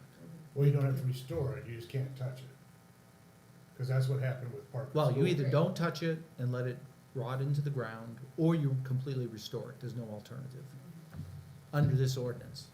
But that is not what's being proposed right now for a starting place, just simply getting those official properties on the zoning map so everybody knows that they're under, that they require regulation, and regulations have to be met, and scale down 1,500 feet to either the properties and the abutters or just the properties themselves. That's what we'll probably. What makes them official, cause they're not all on the, what is it, National Historic some of Register. them are listed. Okay, some so of the them are language, eligible. the language says, right here, it says, It's either listed or eligible. yeah, but it also says a list is supposed to be maintained. Town office, see this right here? Not really, Jordan. Such properties meeting the criteria in subsections A and B will be on file at the town office for review. If the average property owner comes in, or anybody comes in and talks to anybody out there, They all going, I don't know. I don't know where that list is. It doesn't exist. So if you don't have that readily available, where everybody in the public that's affected by it can see it, then it's questionable whether it's enforceable. Okay, so the idea for the Historical Society this year is just to kind of get. Well, the if they basics wanna and- go with more of an overhaul that I've discussed with them in the past, but at the very least, this would be a step that could be done fairly quickly. And we're gonna see what they formally present next week. and Yeah. some of I mean, that's the meeting. Well, They'll at least come in- discuss it with them next week and see what they're up to. Yeah, that's the point, is they'll come in, Yeah. say we don't wanna do anything, or we wanna do They this. may or- say, yeah, they may say, don't wanna do anything, they may say, we wanna go way beyond this and we've got ideas of what we wanna see happen. Okay? Did the conscom have any other ideas? They didn't announce them They to didn't us. announce them? They were offered, I mean, they may come to the meeting with more. And there was one more meeting, and that was with, Yes. the Board of Appeals. I met with, Barbara Schneider, and discussed with her, the Board of Appeals currently is delegated the responsibility and authority for making zoning district boundary line determinations. And they've done that on 2 occasions. First one was with the Wildflower Equestrian Center, where half of their property was designated as resource protection with absolutely no scientific basis for it. They made a determination the boundary was not where it showed on the zoning map, but at the line of the 100-year floodplain. They struggled with whether they had the authority to make that decision or not. I think under law they do, and not only the authority, but the responsibility to do it. The Celebration Tree Farm, same issue, and they said, we're not gonna do it because it's up for town meeting vote, and we wanna short circuit the town meeting process.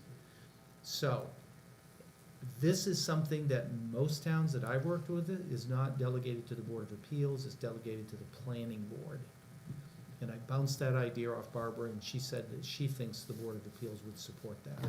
Because you're looking at subdivisions, you're looking at site plans where these issues come up, and you're used to dealing with surveyors, engineers, design issues, technical issues. And so that's an option for what could be done to give clarity to the ordinances that we've just upgraded. The second one is, all through the public participation process, people were saying, you're gonna put my home into a resource protection district, I won't be able to do anything with my house. Currently, the ordinance, and what we told them was the ordinance allows, number one, if there's a question of where that boundary is, you can go to the Board of Appeals to get a boundary determination, to settle it. Secondly, you can do up to a 30% expansion going to the planning board for a conditional use permit. You can go beyond that, going to the Board of Appeals. Lots of public criticism of that. You shouldn't have to go to a board to do just a simple addition on your house. So another concept floated with Barbara, which she thought the board would be amenable to, is to allow up to a 30% expansion of an existing single-family residential property in the Resource Protection District without going to a board, subject to some criteria. Maybe the same criteria that are in the ordinance now. If you went beyond 30%, then you'd go to the planning board for conditional use, just like you do for a accessory apartment that exceeds the limit or anything else. So that's a starting place for discussion with the Board of Appeals. There may be other issues that they see need to be clarified, but that would help improve the regulatory tools to continue to get public support for the regulatory program. If there's this community sense that all they do is make me jump through hoops and spend money to no purpose, that undermines the effectiveness of your growth management program. So just a couple comments on that. We talked about this last time. I'm definitely all about supporting the public with these big changes. Anyone can go out and have their property delineated and find out where your wetlands are. And then I would recommend, yes, come to us, not the Board of Appeals. Because like you said, what are they gonna, they don't work with engineers, they don't understand. They don't work with wetland specialists. Right, and so we have an idea about that, we can at least refer to somebody. They come to us, we could review it quickly and possibly approve it, or deny it. And do it for in certain tandem with their subdivision application or site plan review. Sure, whatever, yeah, but the second part of just allowing anybody to come in and do a 30% impact increase, whatever that would look like, I don't know. I'm on the fence about that, just I think we started talking last time about 30% of what, cause it talks about 30% of use. yeah, Yeah. I think you'd wanna define that, exactly, right? is So it a gravel pit? Right. Is it, Well, what it's is- only residential. Okay, Or is Only it- residential. okay. So is it 30%, right? So, I use my property as an example, I'm in resource protection. Right now, as it's written, I could add a tiny home, that's 30% the square footage of my house. Do we wanna allow that? Maybe that's more impactful than a 30% expansion by building an in-law apartment over the existing garage, which is within the same footprint. Exactly. So I think We could possibly narrow narrow what it the down, 30% but that's And that gonna was take some Barb's, work.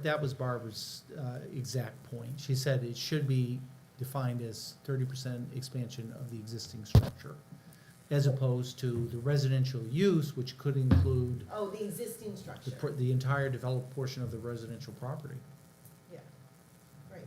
That could be, so it could be, doubling the size of their field and yard. Yeah. So she thought it should be limited to structures, not uses. So, and one of the questions we did discuss with the historic folks, but Board of Appeals, they wanna make changes, are they willing to take on the effort, the way the Conservation Commission is? Either do they wanna do the public outreach, they wanna work with George to write out the changes? Wait, say that again, I'm sorry, say it. Well, Conservation Commission's gonna, as they did with resource protection, they took the lead in making the changes with George, writing up the article. They took the lead in public outreach.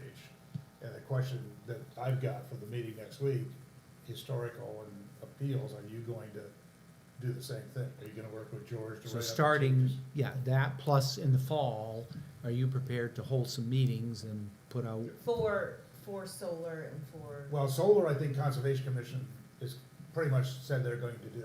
The question is historical and the Board of Appeals. Oh, I'm sorry. Are they gonna take the lead with doing the work with George? Are they gonna take the lead with public input? yeah, So- and based on my working with the Historic District Commission over the last 2 years, I think they're gonna be more than willing and insist on their taking the lead on the public participation process for their issue.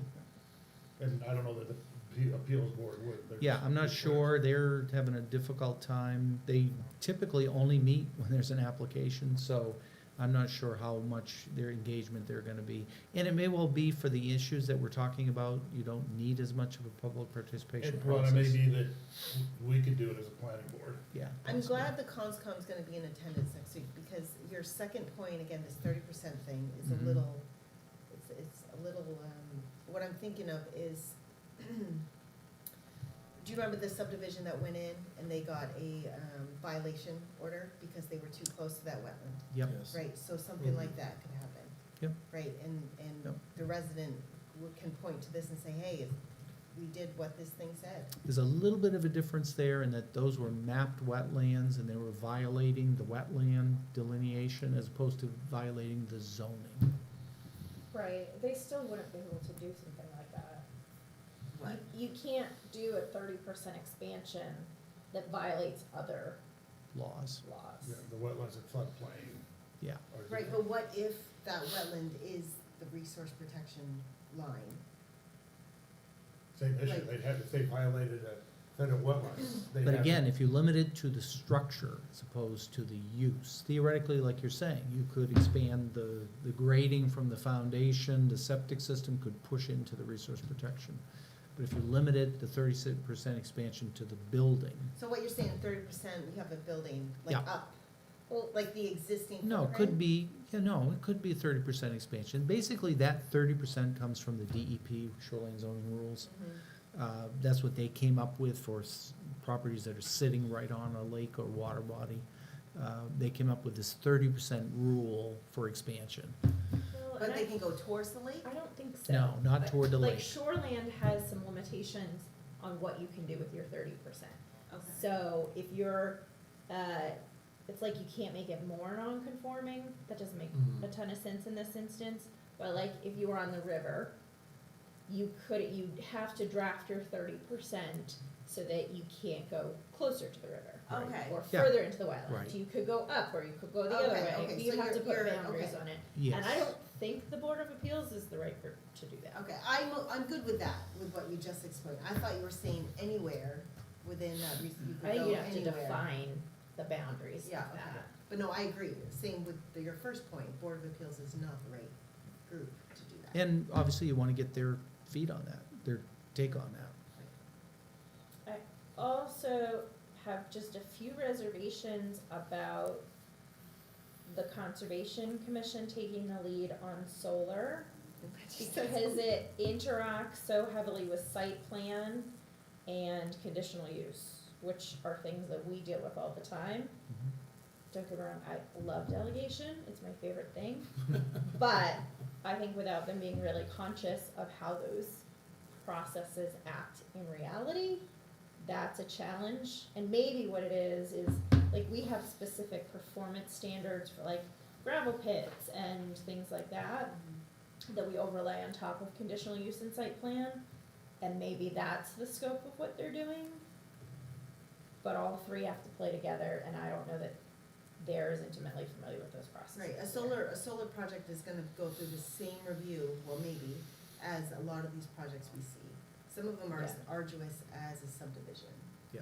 Engineering, wetland delineations, visual impacts. Noise. An option Noise, is all of that. to not, I mean, I have the same thoughts, because much of the, when you look at the existing ordinances that are out there, it has less to do with and not that it's not important, but less to do with resource protection than it has with buffering, the height, the A lot of legal decommission, stuff. yeah, the looking at decommission, a lot of options and the technical stuff. leases and This, all you that. know, the distance between neighbors, site view, which is more our purview.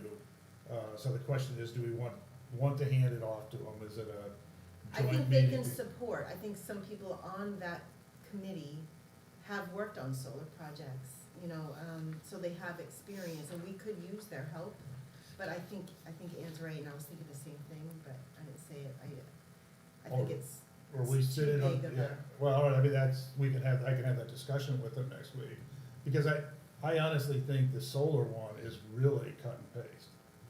I There's- mean, I really think there's really good ordinances I out mean, there. in New York, you know, they've got a draft ordinance that the towns just, you know, pass Yeah, around. there is a model solar. They review it, yeah. and- So I don't think they're starting from, anybody's doing it, No, is starting from Augusta, you know, scratch. there's towns, cities that have it here, and they know, So, so we could Is review. is the gist that we'd rather do that, or they do it and we sit in, you know? Well, while they're doing- whatever the individual groups over the summer come up with is gonna come back to the planning board. And I'll be doing the legwork and the research, and I'm obviously familiar with all of those technical issues. Conditional use, site plan, My and fear there is that they might miss something, and then You'll they've pick gone it through the up, whole you'll pick it summer, up. and then we could pick it up, if we wanna go that way, Well, and we could yeah, try it. we could try, I mean, then there's also the ability for for us to review if we have that concern. I mean, certainly, we can go to their meetings, we can certainly sit in on their discussion, George will Sure. have seen the, draft, George will put together the draft, thing, and so, I just see that as really a relatively simple in terms of writing it out in technical now, selling it to people, should we have The sold? public involvement is gonna be really Yeah. important on that one. And they may be the right folks to lead on that, because it is going to eat up a lot of farmland, and it's, and they're also, as you know, But they- we'd like to hear from farmers, do they want it? Do Well, farmers want that it's probably opportunity? a lot of money, exactly. Okay, so that's kind of what we're gonna do at the summit. Yep. I have realized that I'm no longer Caesar and I can't unilaterally. So we'll be back and it probably, yeah, before, because it could be that, particularly if they start, everybody comes in with other ideas, Mhm. Conservation Commission or something like that, but the goal of this is to prioritize the effort. And George, you have on there, which I am not supportive of, is the selectmen and fees, because and I'll go on the record as saying this, there has been plenty of guidance given to the selectmen. You know, the town meeting a year ago gave them the authority to set fees, the attorney said they can legally set fees, I'm not sure why we need to make, after you and I talked, I've changed my mind, I'm not sure why. we well, need I an think orange your solution was a good one.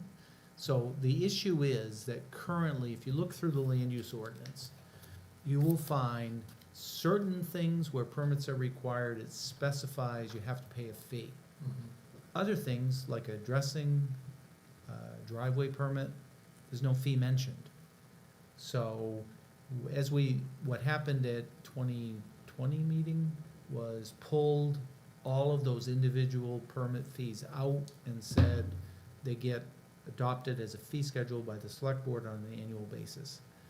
So when the select board went to do that, and the code officer said, here's all the fees other towns collect, they said, well, wait a minute. It doesn't say anywhere in here that we collect a fee for that. So they were struggling with it. Do we have authority or don't we have authority? Went to the town attorney said, yes, you do. So then the question becomes, is it good or bad policy to not say that in the ordinance where it says yes, some, and doesn't say anything about others? So, two solutions, you came up with the second one. I'm withdrawing that. The first solution was to go through wherever we say you gotta get a permit and mention the fee schedule in there, like it does everywhere else. So for addressing, the fee set by the select board in the fee schedule, add that simple language to the ordinance. Mhm. John came up with the idea, even though he is against it, Withdraws of saying, look, rather than putting it in everywhere, take it Take it out out. everywhere, and just in the article on administration that talks about the fee schedule, put it in Isn't that what there. normal, what's common, there's a fee schedule at the end, Yeah, right? Why are you withdrawing her?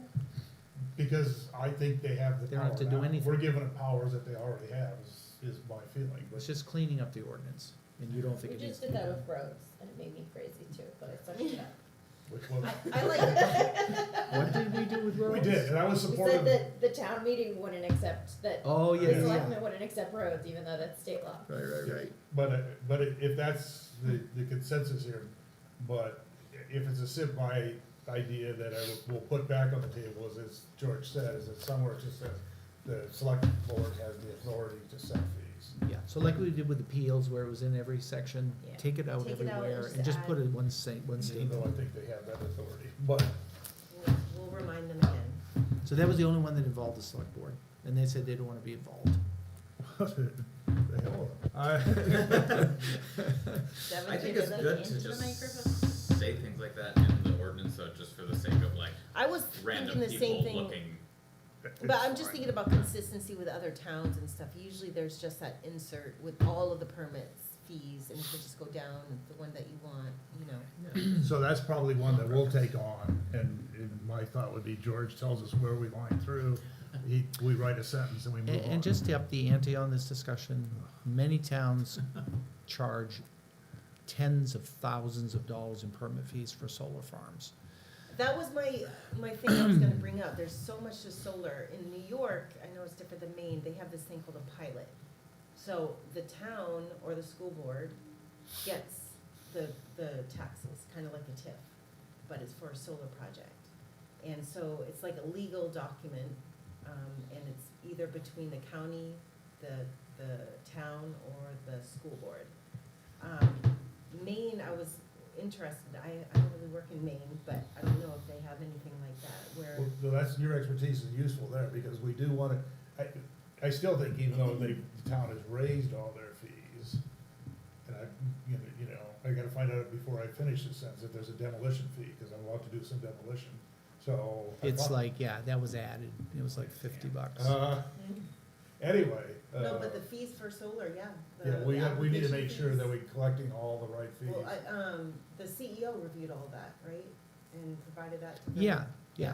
But our right. solar fee is, I think. No, still right now, all you get is a $75. conditional use fee of Oh, 50. we don't have Well, solar. Yeah, I it meant all went the up rest from of it. 50 to, I think, 225 is a conditional use permit now. And so that's, to me, is still not a lot of money.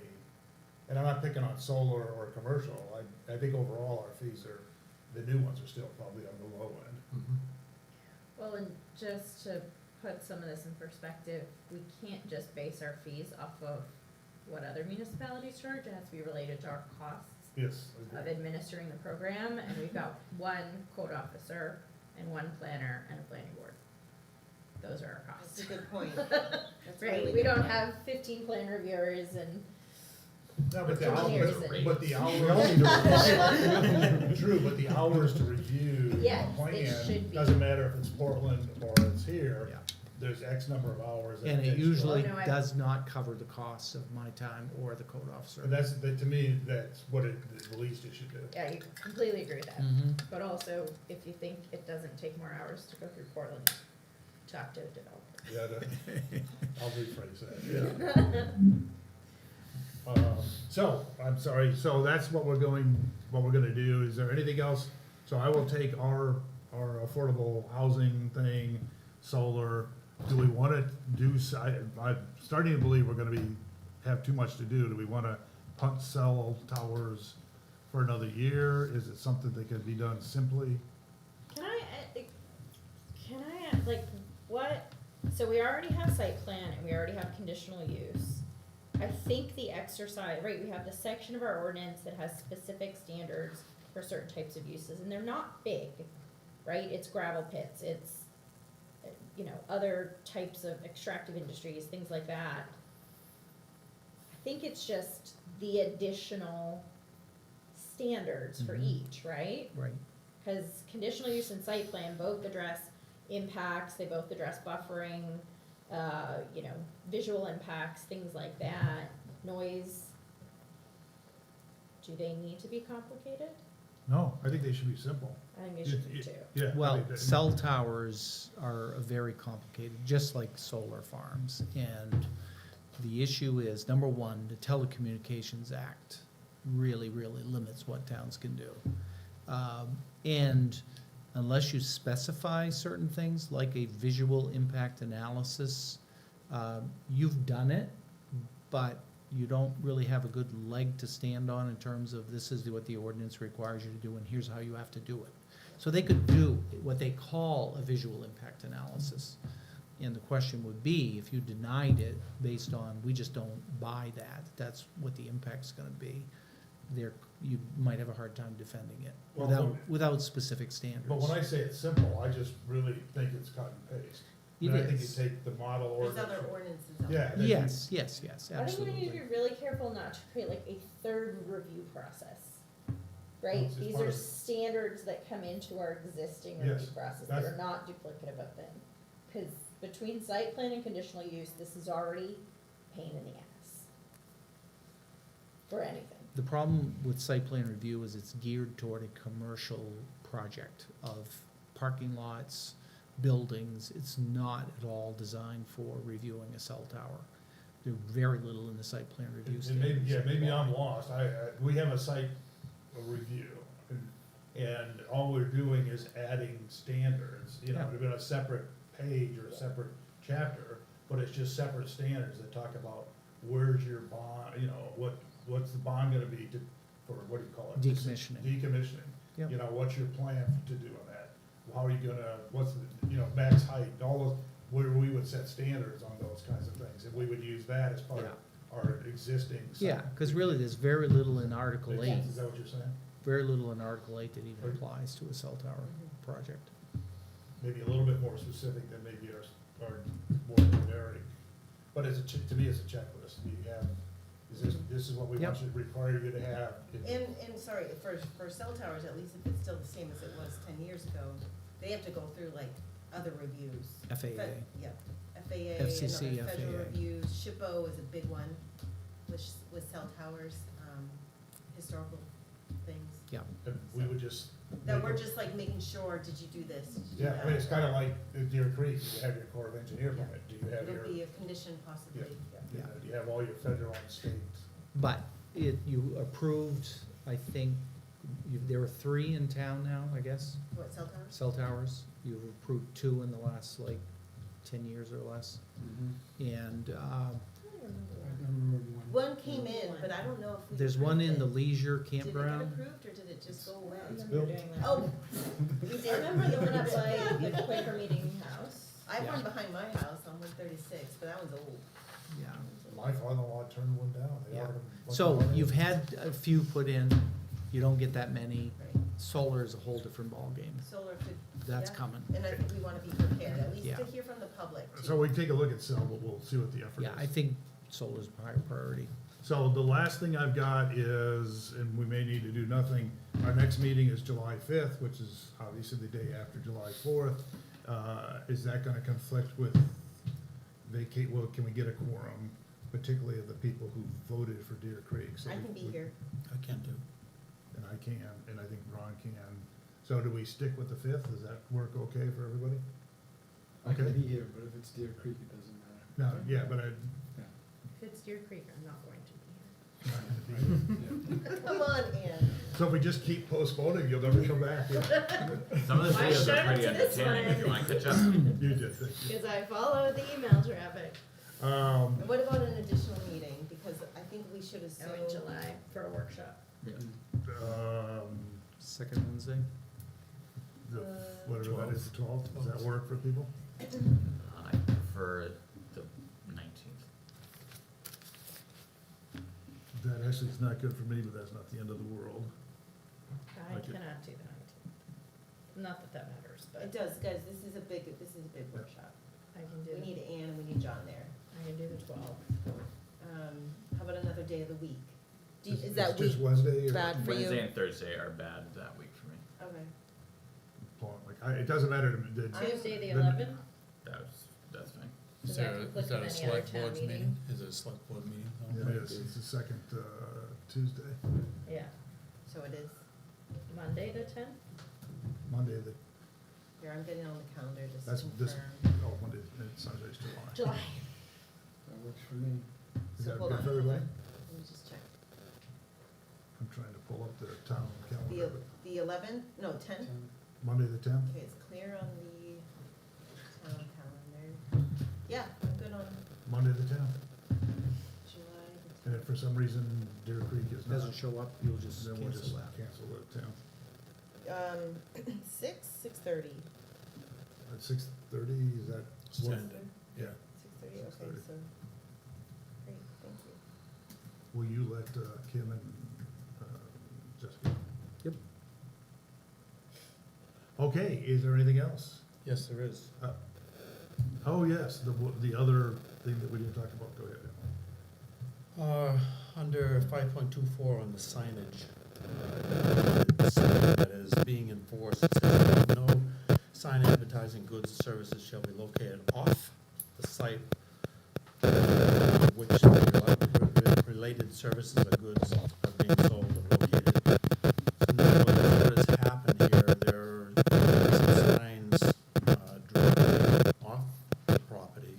There are signs inviting people to go, this is where they are, and they have been told that it's a violation, have been asked to remove those signs. So I'm wondering whether the planning board, whether we feel that this is something that should be addressed, restrictive. It also says the sign will be erected and maintained under the Travelers International Services, Informational Services to identify and point the way to public operations and facilities, commercial services to the public, and points of scenic, historical, cultural, recreation. So there are certain things that can be, if you've got a religious sign sitting out there pointing them to a church, that's allowed. But in this particular instance, there was a sign at the intersection of Davis Road and Runaround Pond directing them.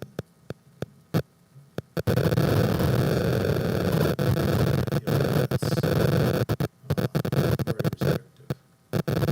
We've always talked about agricultural services in town, providing those type things, and how we identify that to be able to direct people to that. Is that something that we wanna look into? Part of the ordinance. Because it is in the ordinance. Correct. Yeah, it would have to be. I mean, we can't, obviously, this would have to go to the town people. If we, as a planning board, I can't just. Before you're gonna want. You're really I upset. didn't know There used to be a gavel here. this. I know, Is that of interest as part of this ordinance discussion? It is, it is not just that particular, farm sign, he's, I believe, told some charitable organizations, and roofers, and there are, if you go down and go now, there's probably 5 signs on that corner, none of which are there by our ordinance. he might wanna stop doing that. There's a court case, this pretty court case talking about free speech and signs, and that's why the state amended its statute. So he might wanna just stop doing that, or be Okay? real careful about it. Maybe- Or get input from the town attorney. Yeah, like there was Yeah, a are whole. are we in violation of the state statute, this, So if I'm advertising that's. goat cheese, this one here. I have the right to do This that. one here is This part of one the here. Commercial speech stands on the same footing as political speech. Really? And so the state statute, yes, so the state's under, right, First Amendment, the state statute allows temporary signs, in the public right of way, right, this is on the public right of way, not necessarily private property. And so if you can stick a political sign there for 6 months, That's right. you can stick a commercial sign there for 6 months. Well, that's worth looking at, because that's, Yeah, let's look So into maybe that. he should stop doing that. Well, But but it- there's you're saying there's a possibility that our ordinance could be in violation. And instead of saying no Here it is. sign, we could say no permanent sign, maybe. Or Well, something that. I think, the way that is written, it probably allows temporary signs already. As long as they comply with the state statute, cause that statutory citation does not only refer to the state signposts. It includes signs in the state right of way and on private property and allows temporary signs subject to certain restrictions. So I think it can be left, as long as it meets those standards. I think any sign in town, the roofers, the whatever, as long as it meets that state statute, I think it can be left at something like 3 months or 6 months. Or, we could set that stand, because well, I think that exists. Yeah. And if the code officer is interpreting our ordinance contrary to that, he may want to check with the town attorney on that. But I think the question is, do we think we should allow these directional signs permanently because that's, the signs in. off premises, subject to Right, whatever size restrictions, permission of the which is all right. landowner? I mean, you probably don't want them in the public right of way, but if you get permission No, from no, the guy in the corner, right. Unless they're official business directional signs, which do. go right, on which the are by the state, right, those are Yep. maintained by the And state. Yeah, or do we go to, we had a discussion before we started, the, like, you know, the blue, kind of standard throughout the state, blue sign says, you know, Talbot's Eggs, 1/4 mile this way, those are permanent signs. Yep. And I don't know who pays for them, and make that be the requirement versus sign Well, and I think it probably has to be that in the right of way, right away, but do we care if they're friends with the people on the corner? as long as they follow the ordinance. I mean, if there's an ordinance that says they can do that. Correct, Or state law or federal law. right. And So- MMA has like a whole thing on that court case, Right. and they've got, I think they've got a model sign ordinance that complies, but it was a big thing 4 or So 5 years maybe ago. our law team should just review this.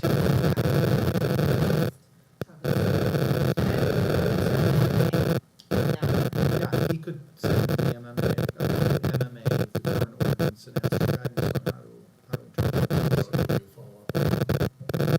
it. And so we'll just pop this one to maybe, you know, if we wanna go, if we have to go forward with it. Well, we'll do George, it. George will give us the feedback on what we discussed. And I think it's one of those things, you know, we talked about, at one point, we tried to make home-based businesses easier. We didn't do a good job with public education on that, but I think in general, we need to talk about some of the hoops we make small businesses jump through. And I think that's one of them. I think the sign piece is one. I think the conditional use for a home-based business. I don't know that we have the bandwidth to do that this year. I mean, the sign maybe is just an easy Well, one. Well, that stuff's also in our comp plan too. Yeah.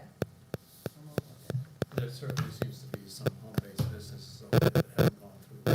No, there's a lot of them. There's a lot of them out there. And, Because it's an unrealistic yeah, it's, standard and It's- process, yeah. So just for the future on that note, I've been culling through the records of the town.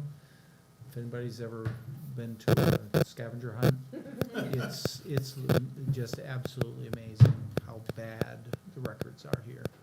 And just so you know, got legal opinion that any conditional use goes with the land. So this board and your predecessors have approved dozens, if not scores, of home-based businesses over the past 40 years. And those are all legal today, if someone were to start up again.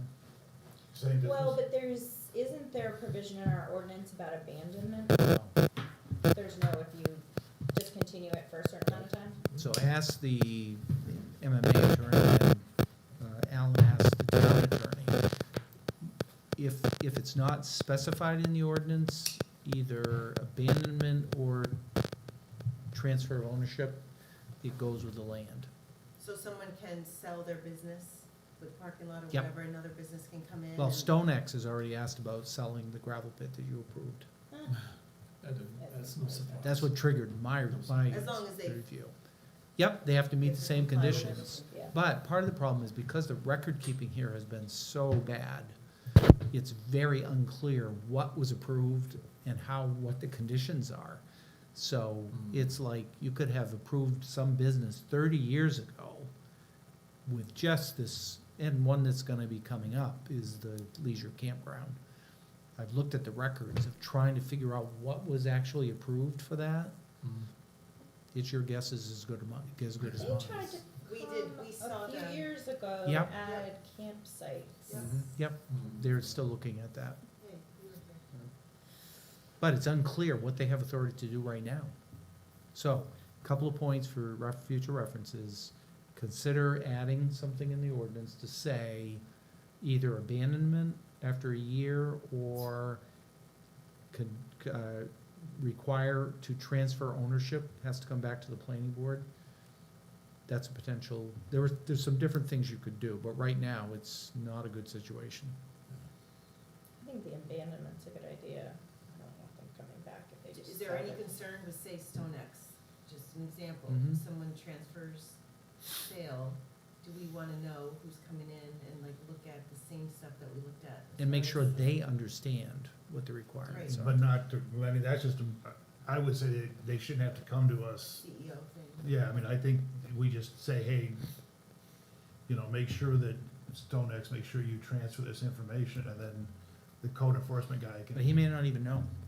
I mean, the only piece that maybe you make them come back, there are pieces in conditional use that require financial and technical capability, Right.